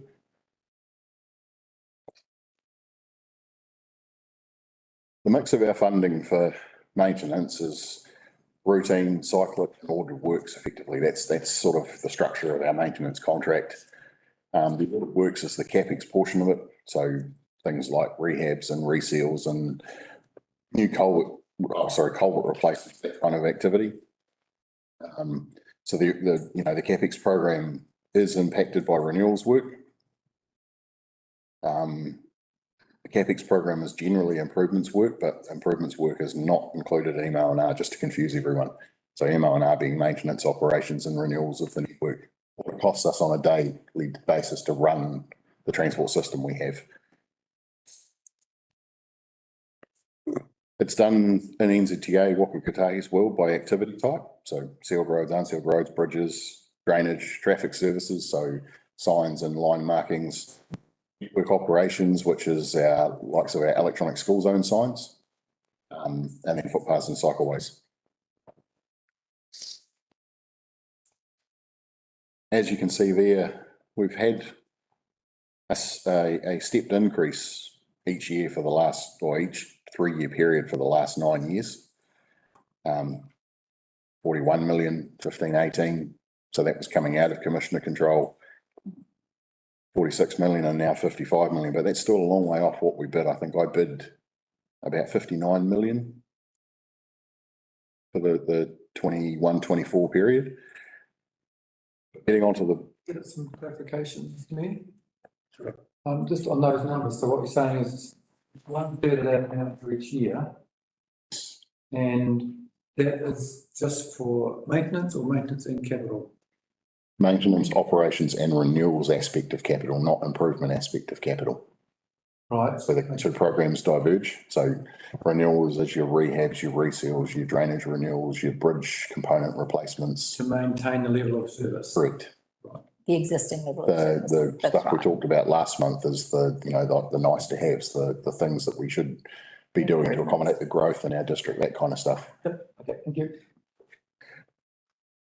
The new funding bid, what we've been working through with Waka Kotahi, it's been quite complex and quite convoluted because we don't have a GPS, a government position statement, which sets the priorities for land transport funding of transport systems in New Zealand. Supposedly, we're going to have one by the end of this week, fingers crossed, because that'll help clear up my world a little bit. What we're sort of looking is over the next 3 years, trying to get us back above the parapet. It's going to, obviously, we have to deal with the impacts of the recession. So we're thinking there's probably going to be about a 5% year inflation. And then we've also got the change in the maintenance contracts, which sort of realise is definitely well needed now because we've matured as an NTA. We know how to do things better, but we're sort of a bit, I guess our hands are tied. So we expect there to be some cost escalation at year 2. The new contracts go to market and they're attended. We saw that in 2017, 2018, when we tendered the new contracts. In fact, Far North District Council, their engineer's estimate versus their contract cost was considerably different, and they didn't have enough money in their LTP to cover their whole contract cost, as an example. Through Chair, just clarification, you mentioned, Andy, that you are constrained by the contracts in terms of your delivery. So would you like to share something on that? So that, because we are also in the process of doing that. It will be good if you can send an email to me or whatever. What are the areas we can? Yeah, respectively through the mayor, I think we need to let that process run course. So we've got the Section 17A review of the contracts being undertaken at the moment. I had my interview with the team that are undertaking that, and there's some other work going on, I understand, in the background with the review of the maintenance contracts. I think we just need to let that journey pan out and run its course, because I voiced my opinion to the interviewers of where I think the contract needs to be. Bearing in mind, I've run a Fulton Hogan maintenance department and I've done this for the last 25 years of my life. So I think we can definitely, we're as matured as a team. Thank you. Yeah. Okay.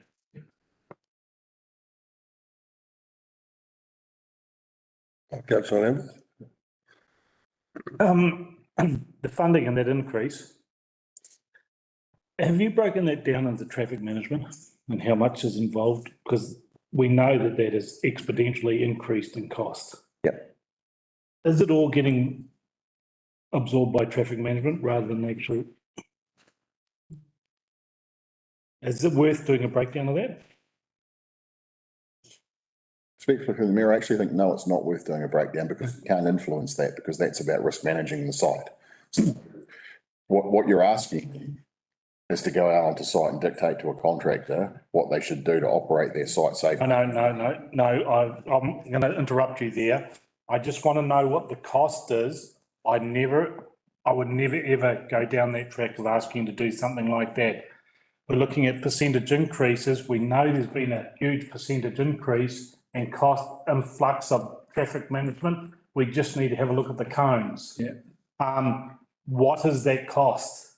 I'm not saying that you should influence it in doing it. I'm not going down that path. Okay, so Katie. Yeah. I went to Christchurch when the earthquake worked in the skirt environment down in the Stronger Christchurch rebuild infrastructure team. I was a traffic manager for McConnell Dow. I was brought in to reduce the costs that they were hemorrhaging against the contract because of the way the skirt model ran, so they could be more profitable with them. And they had 50 odd job sites a day going out the door. They were doing $8 million a month in construction costs. by the end of 6 months, once we had implemented an internal traffic control team, they were saving about $300,000 a month in traffic control external costs. So there is definitely a real cost to doing traffic control in the field. Fast forward 9 years and the whole traffic management world changed as a result of some severe accidents that killed some of our workers on the ground. So there's now this new risk-based approach. There's a whole new framework to it. COPTIM is kind of being put on the back burner.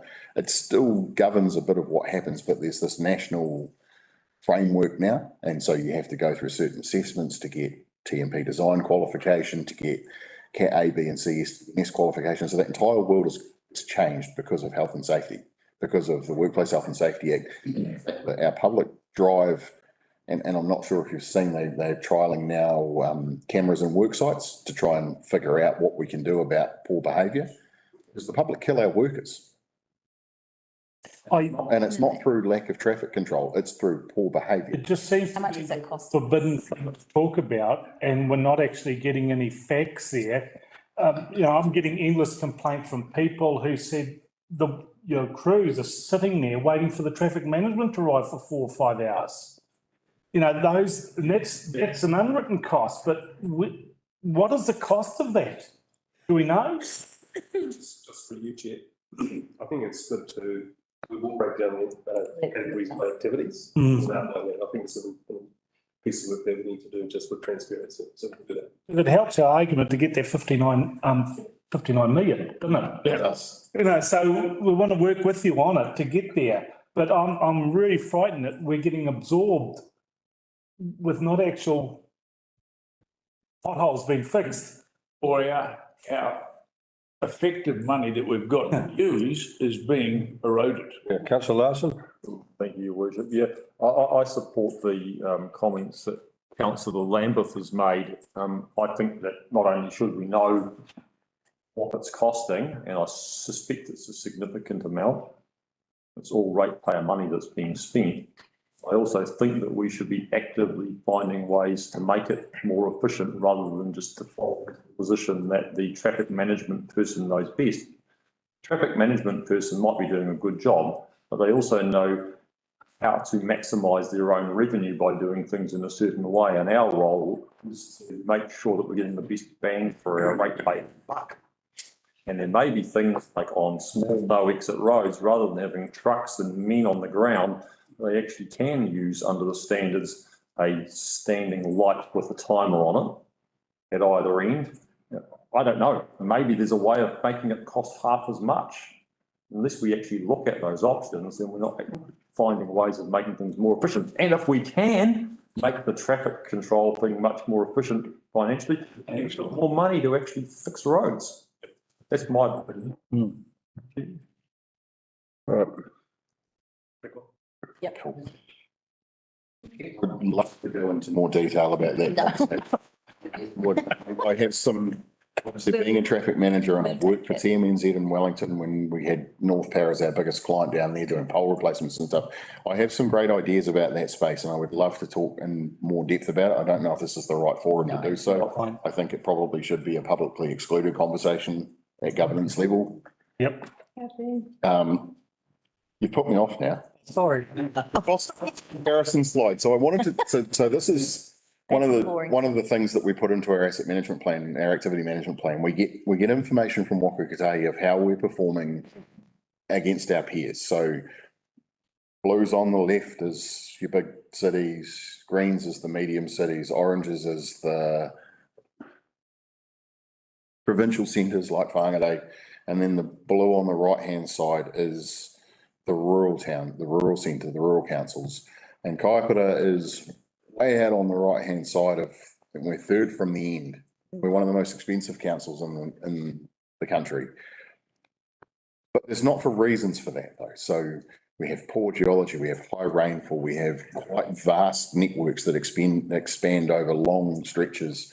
So there's a lot of transport costs and establishment and disestablishment of sites.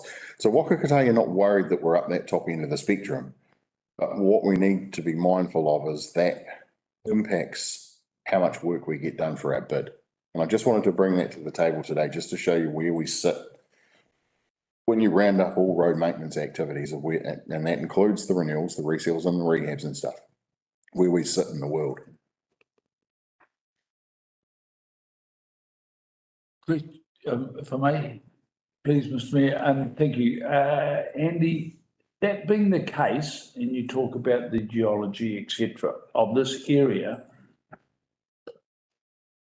it's not our area, but what would explain therefore the difference for Waikato district being so much more expensive than even us? I don't know, and that's a bit weird. Like, I'm not sure why they're so far out, because they're quite a bit more expensive.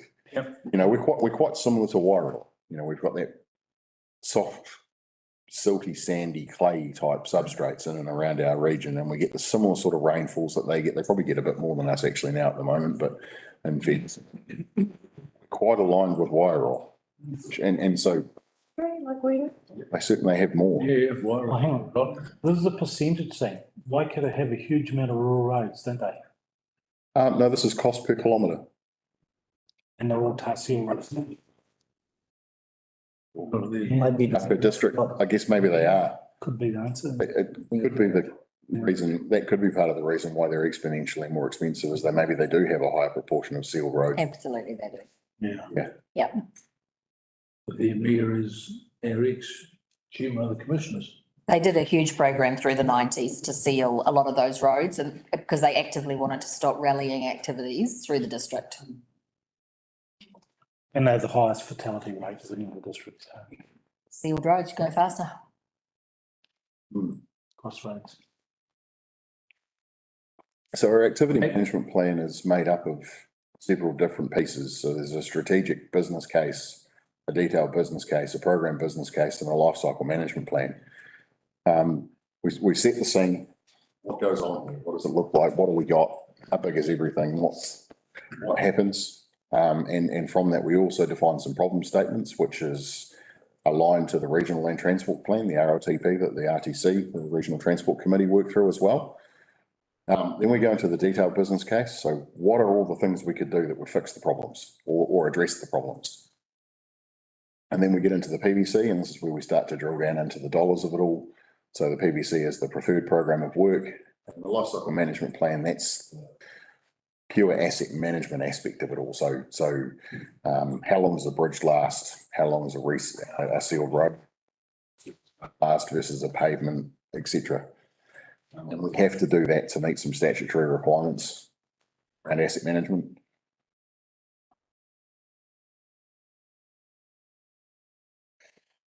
We then submit that to Waka Kotahi, and that's at the end of this year. The final draft has to be in about the end of December. There's 66 AOs that all have to do this, and it goes through a big, massive moderation process. They go and read our document. They look at how well it works against the GPS. The little flow chart on the side there is about how all the funding works, just to bring that, so you understand my world and the complexities of it. Again, it's a finite bucket of money and it's never big enough, and they keep throwing more things into that bucket of money, but never making that bucket of money bigger. So I guess, for an instance, bridge replacements used to be funded outside of maintenance operations, it was outside of BAU. There was an improvement activity item we could do for bridge replacements. Last asset management cycle, last LTP cycle, they brought bridge replacements, but didn't give us any more money. And our bridge replacements program's a couple of $1 million. So we're already behind the 8 ball before we even get out of bed.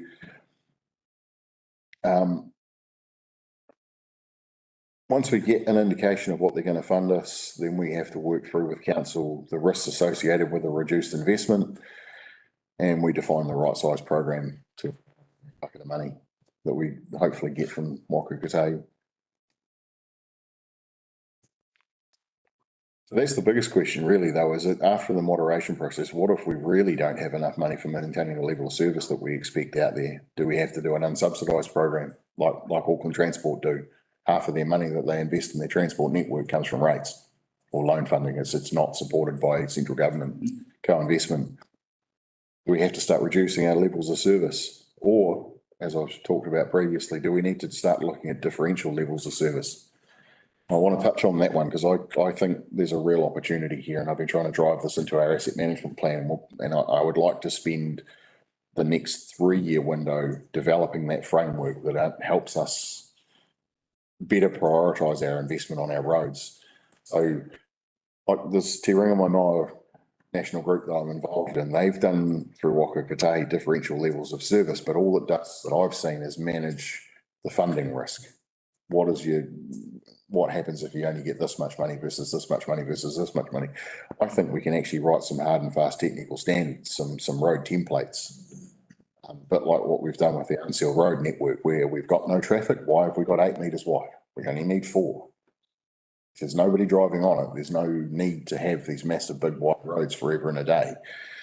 And if we can stage those differential levels of service right, I think we can better use money for Molesworth Drive instead of Maramarunui Road, or, you know, like, just to put it into context, I think there's a real opportunity there, but it's not something we're able to answer today. I think it's something we need to explore as a region and utilise the NTA asset management team to really get a hard and fast framework out for the next 3-year window, not this current 3-year window. And I think, you know, the governance team, the councils, is the opportunity to develop that alongside us.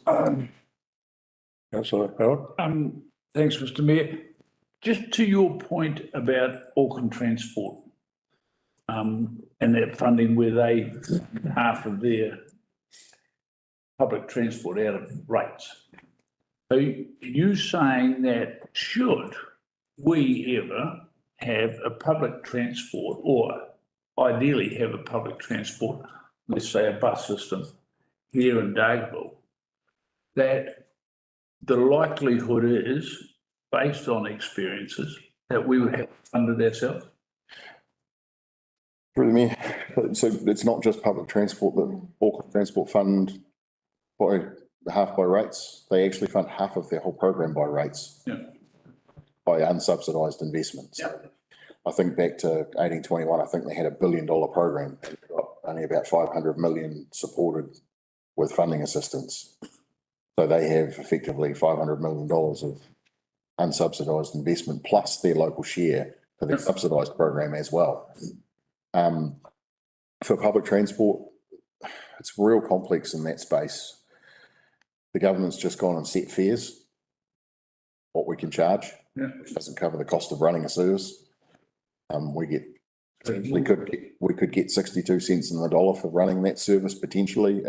It's got a whole lot of moving parts, and then NRC manage that within the Transport Alliance, the public transport aspects of it. So I would like to include some sort of public transport services within the AMP for Dargaville and Mangawhai. I think there is some benefit to it, how big they need to be and how they're funded, sure yet.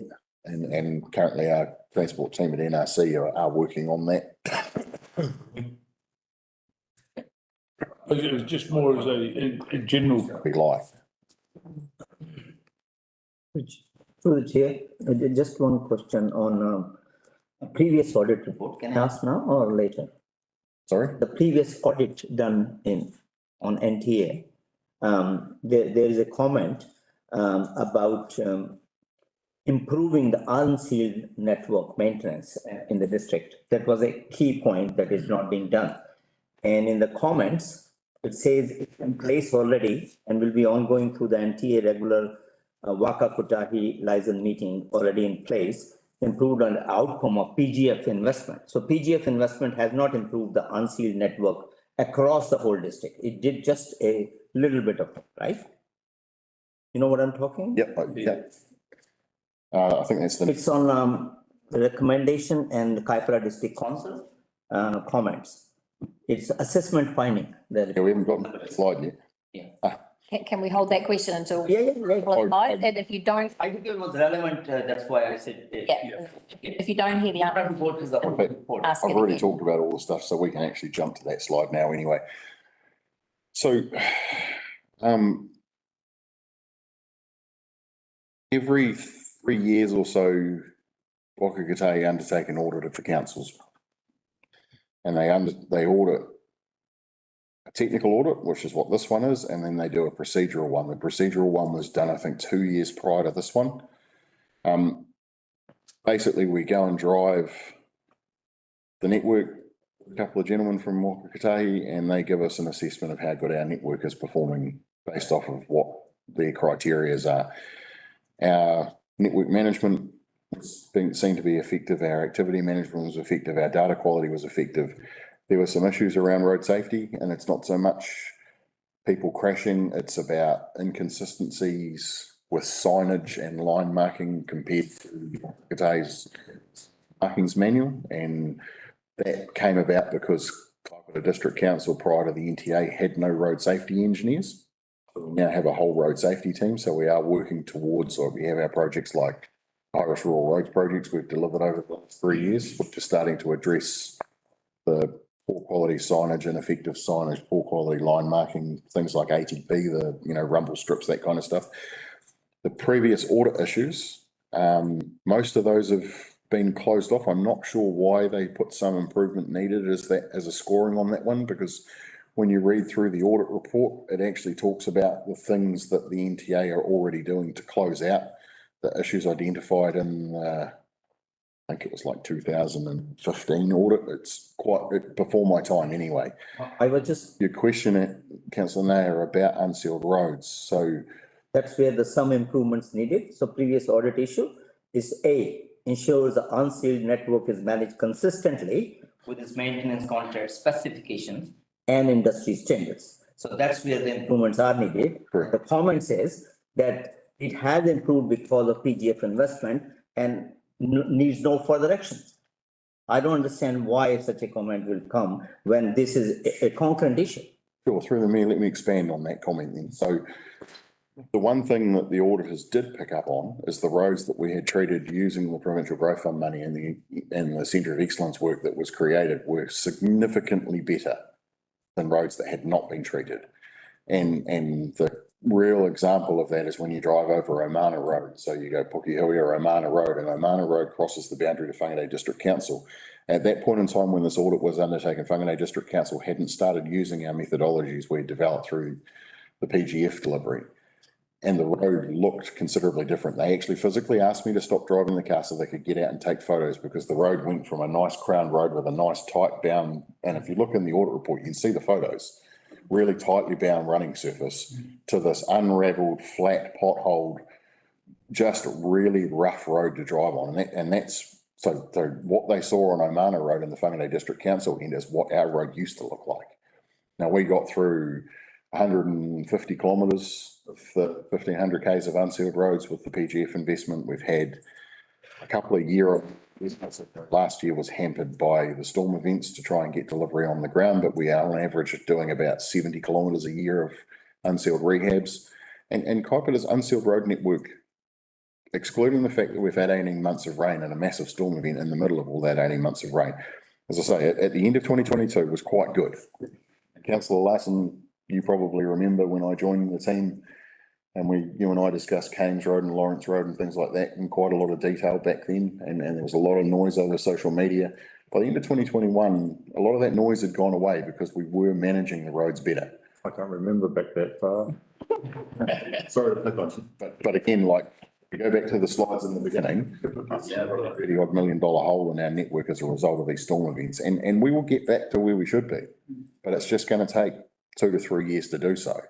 And that Centre of Excellence for Unsealed Roads, the methodology is sound. It's endorsed by Waka Kotahi. It's Mayor Brown from Auckland has been across all of that, and he wants his Auckland transport team to use it because it works. It creates less dust. You know, the finished surface is smooth to drive on. The roads are really good when they're built to that standard. And they're maintainable. You know, you get 12 to 18 months between grading cycles.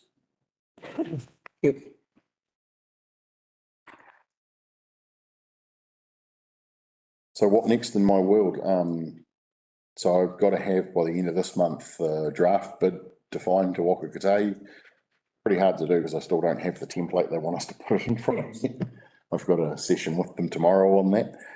By Christmas, and so between September and Christmas is the time that we need to sit together again and discuss where we get to and how much it's going to cost and how we fund it from a council's perspective, because by Christmas, the final draft needs to be submitted to Waka Kotahi for moderation.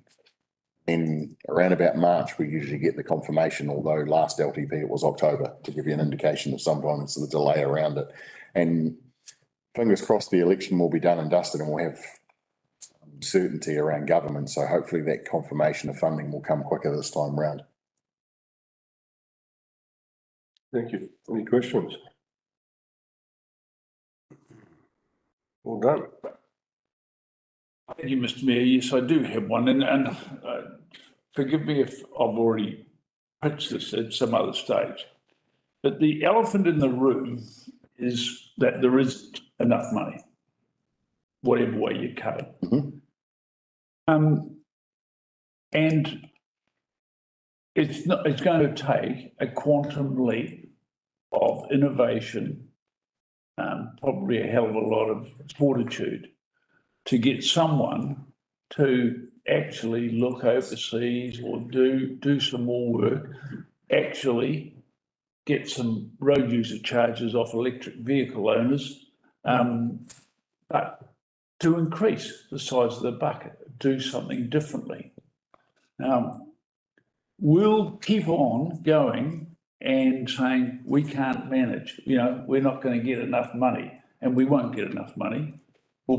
We're doing patchwork as best we can. So is there anything, so I don't ask it again, but is there anything being done at that highest level about looking at innovation, new funding streams? Because so much of, as you said, the funds that we've got go off on rail, go off on the inter-island ferries, the electric car owners go scot-free. When is somebody going to realise? And does it take a change of government to actually get something happening?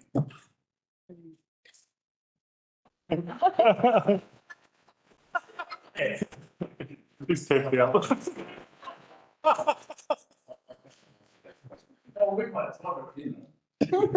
Saying that, I think working more collaboratively together to understand the criticality of our networks and saying, well, actually, with people wanting this road at 8 metres wide and they want this road sealed and that road sealed, when actually there's no one using them. That was a good point you made. So my father, I worked for him for 15 years and we did data collection from Cape Breton to Invercargill every summer. We looked at road condition, we looked at roughness, rutting, texture, pavement condition through a visual inspection. We built some machines that measured all of this stuff. And we did that year on year in exactly the same locations. And while I was running that job for him, he went to Azerbaijan with the head of department from Auckland University who used to work for MWH back in the day. And they looked at the Azerbaijan network, which is about 15 or kind of similar to what we have in Northland. And they came up with a similar assessment that 65% of the network you're spending money on because it's close to the contractor's base. You've got a noisy farmer at one end of it. Stop spending money on those roads. They don't need it. There's no need to invest in those roads other than doing some really light routine maintenance activities. Start putting your funding where it's needed. And so the model that we developed for Unsealed Road Centre of Excellence, it looks at things like maraes and community hubs, schools. Is there forestry, is there farming, is there dairy, all those triggers that we've got, that aligns to One Network Framework, or Kate's own classification system that they've expanded on. We know across our region what roads are important, what ones have got detour routes on them, what ones don't, which ones, if it goes down, severs a community. We've got this information available. What I think we need to define is the technical specifications around those roads as a region. What is important to keep that road open versus that road, and how much is that going to cost?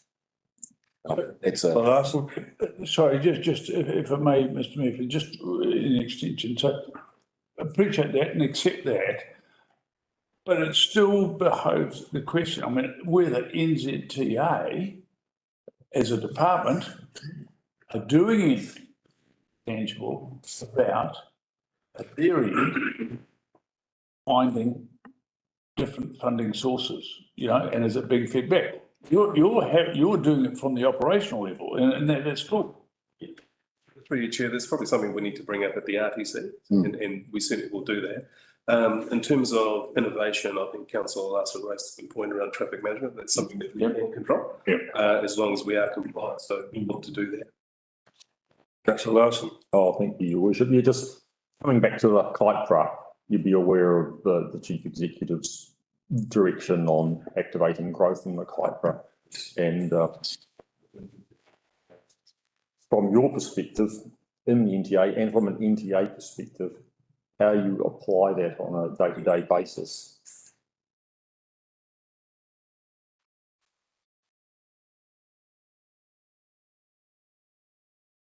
I'm sure I can answer that either. A new direction from the council.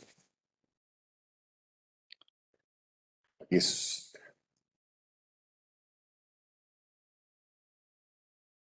there's things that I would like to see done. So if a developer comes in and wants to build something that's built to better standards, so it's more cost effective for us as a council.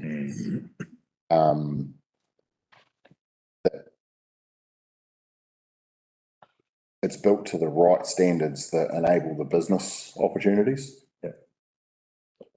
So I think that's one thing that's costing us as a council is so coming fresh 4 years ago, some of the roads that I've inherited as the asset manager for Kaikoura District Council are really substandard. Cairns Road is a perfect example of that. So if that had have been constructed to the right quality to enable the growth that has occurred over the last 10 to 12 years there, then that would just be business as usual maintenance for us. But now KDC is going to have to go and invest potentially some significant funds into improving that level of service because we've inherited a poor quality asset. I guess, I really don't know how to answer it because I haven't had a chance to really think about that space yet. Through your chair, I think that's something that we are working with the management of NTA on, and I think if you give us a couple of months, we're working on a plan and we can present back to council. A little bit unfair on. Well, I know that we've got legacy issues. Yeah. I guess we've had a couple of months to think about that at a high level strategic direction. So. Yeah.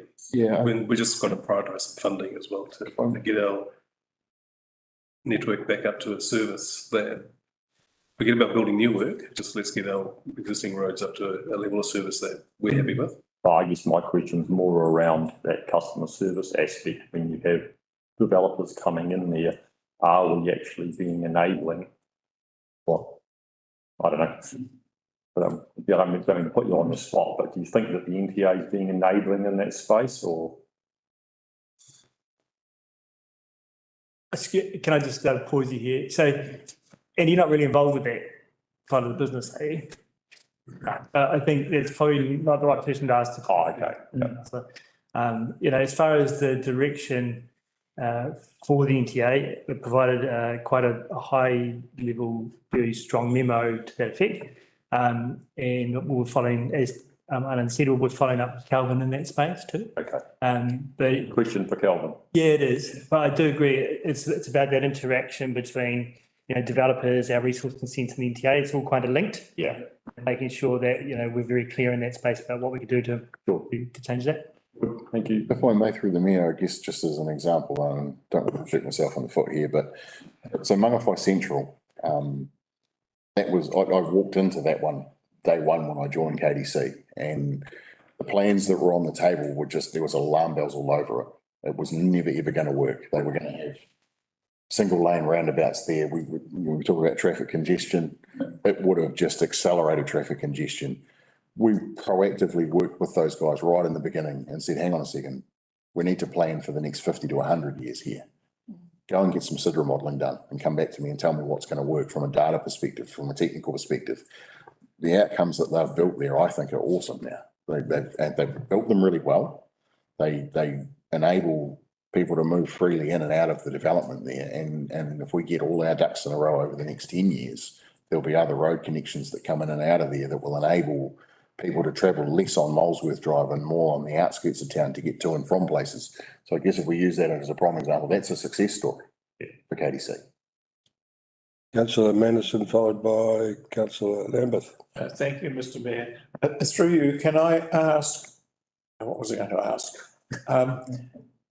The impact on you of a council which, as far as I can assess, looks at things on a 1-year budget.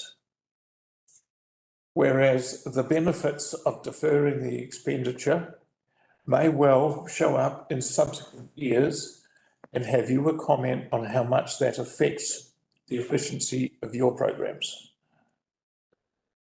Mayor, I'm really glad you asked that question actually, because that just, I fight fires because of that reason. So the funding from Waka Kotahi is a 3-year funding window, $55 million for 3 years for maintenance.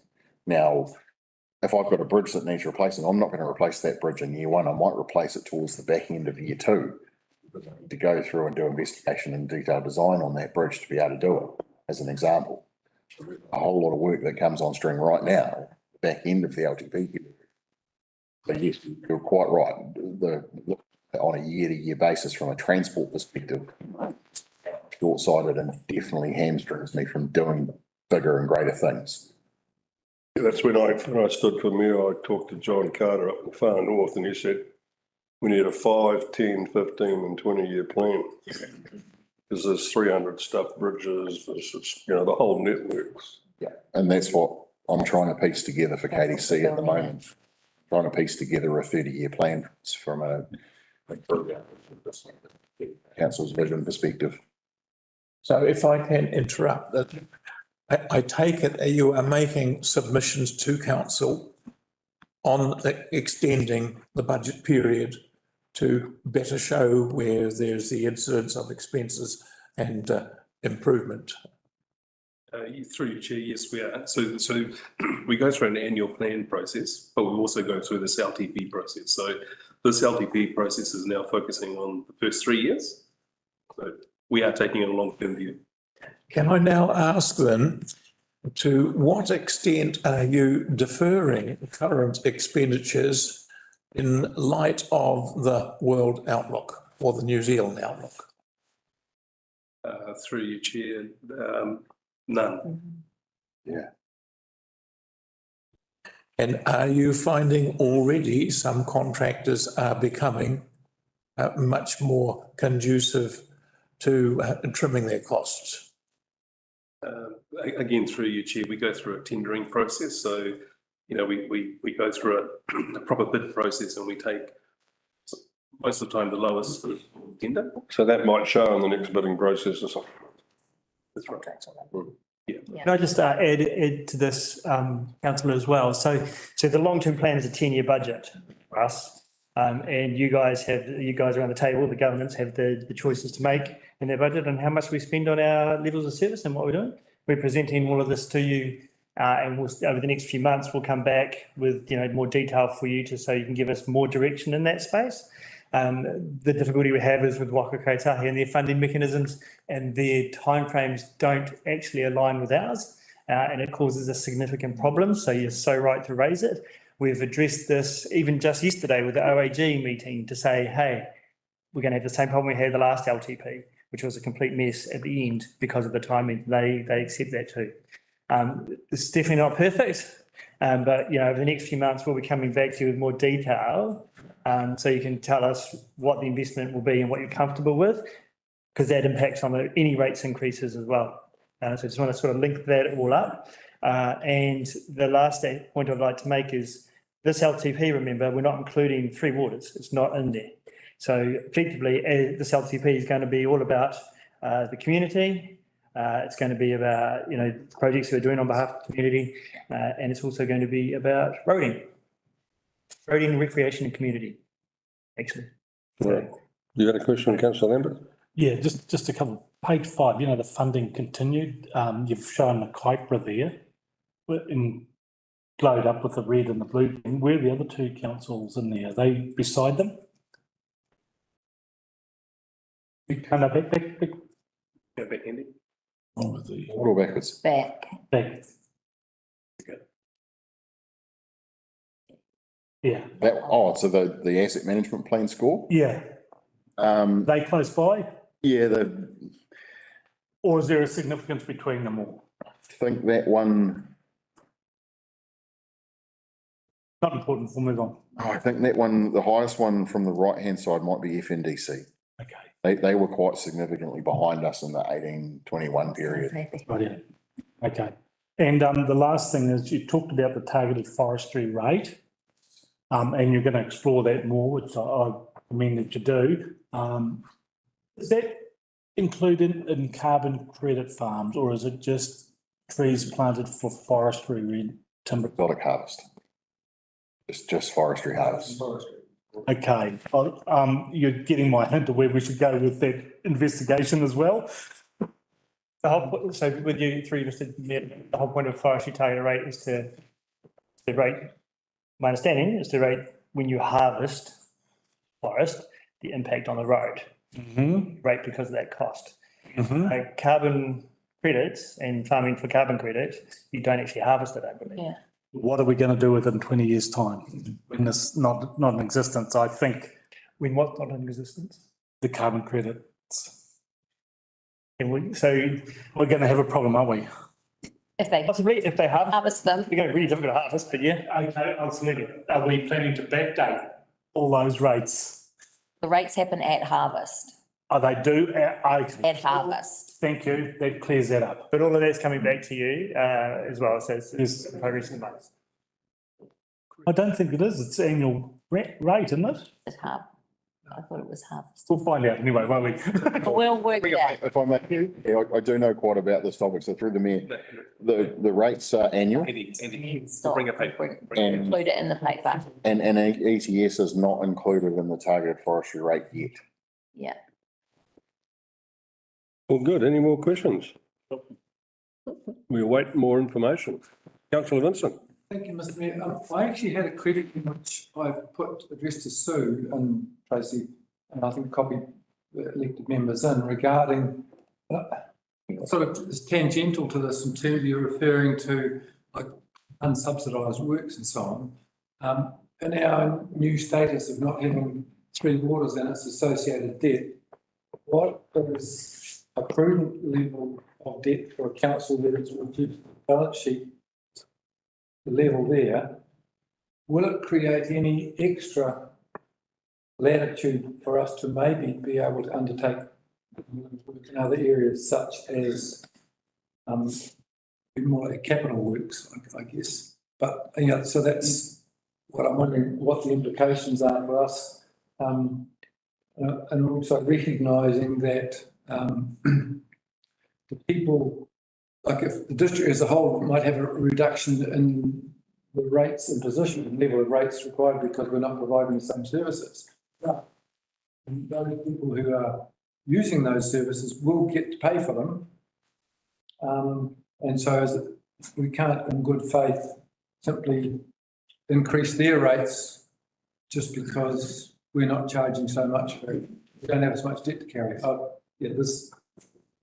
So what you're saying is, what's the financial impact on our debt and the ability to raise more debt based on Three Waters? I think I'm going to phone a friend on this. It's going to be really high level, obviously, but I believe we'll have a greater ability.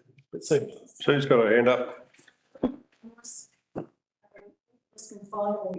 Back in March, I presented a paper on what would happen to our debt, which basically we had no external debt. Because but we have $10 million of internal debt. We can raise more debt, but you're right. What we're doing is asking the community to pay more, and it'll be they'll be expecting a decrease through, if they get a water bill. So, they're expecting them to be less than what they can pay, but it's up to council. So we will have the flexibility to be able to raise as much debt as you want because we don't have any external debt. So, I mean, within ratio, but we've got huge capacity because we don't have sports stadiums and all those other things. A lot of councils, they're going to be on the back foot because they've taken out debt for conference centres, sports stadiums, and they'll find their way their assets essentially. but we won't be in that position. So it'll be up to council as to when, how much debt you want to raise and what the cost is. So I suppose what we'll be doing in the next month, we're going to start trying to look at our overheads and what overheads we are likely to be able to peel away. Because there's some overheads there, Microsoft license per person, and less people, therefore there's less cost of that, but there were other costs that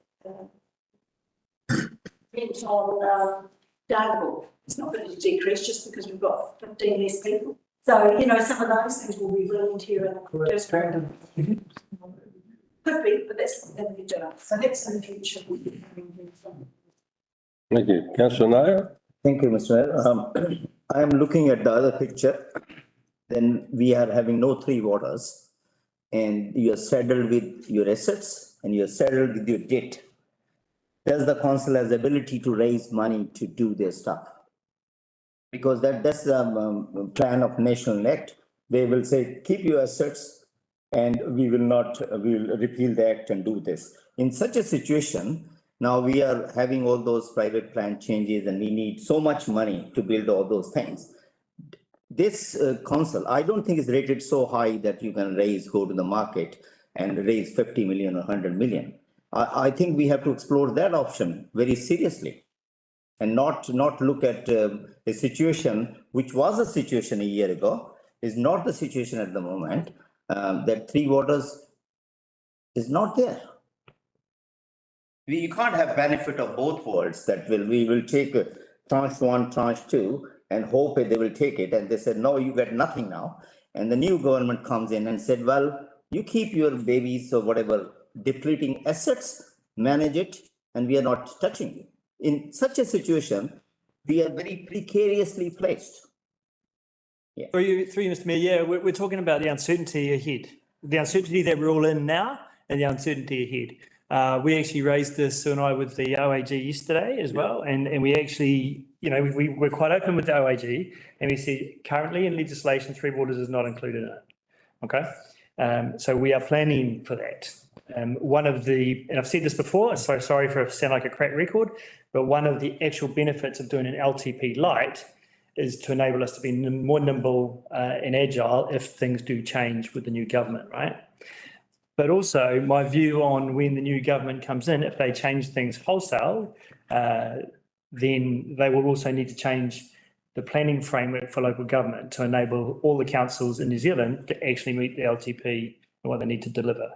But they'll primarily have to focus on us at the NTA, so Northland, because we're the test dummies at the moment. Yep. And we're well aware of it, very much. Okay, let's wrap it up. Thank you very much.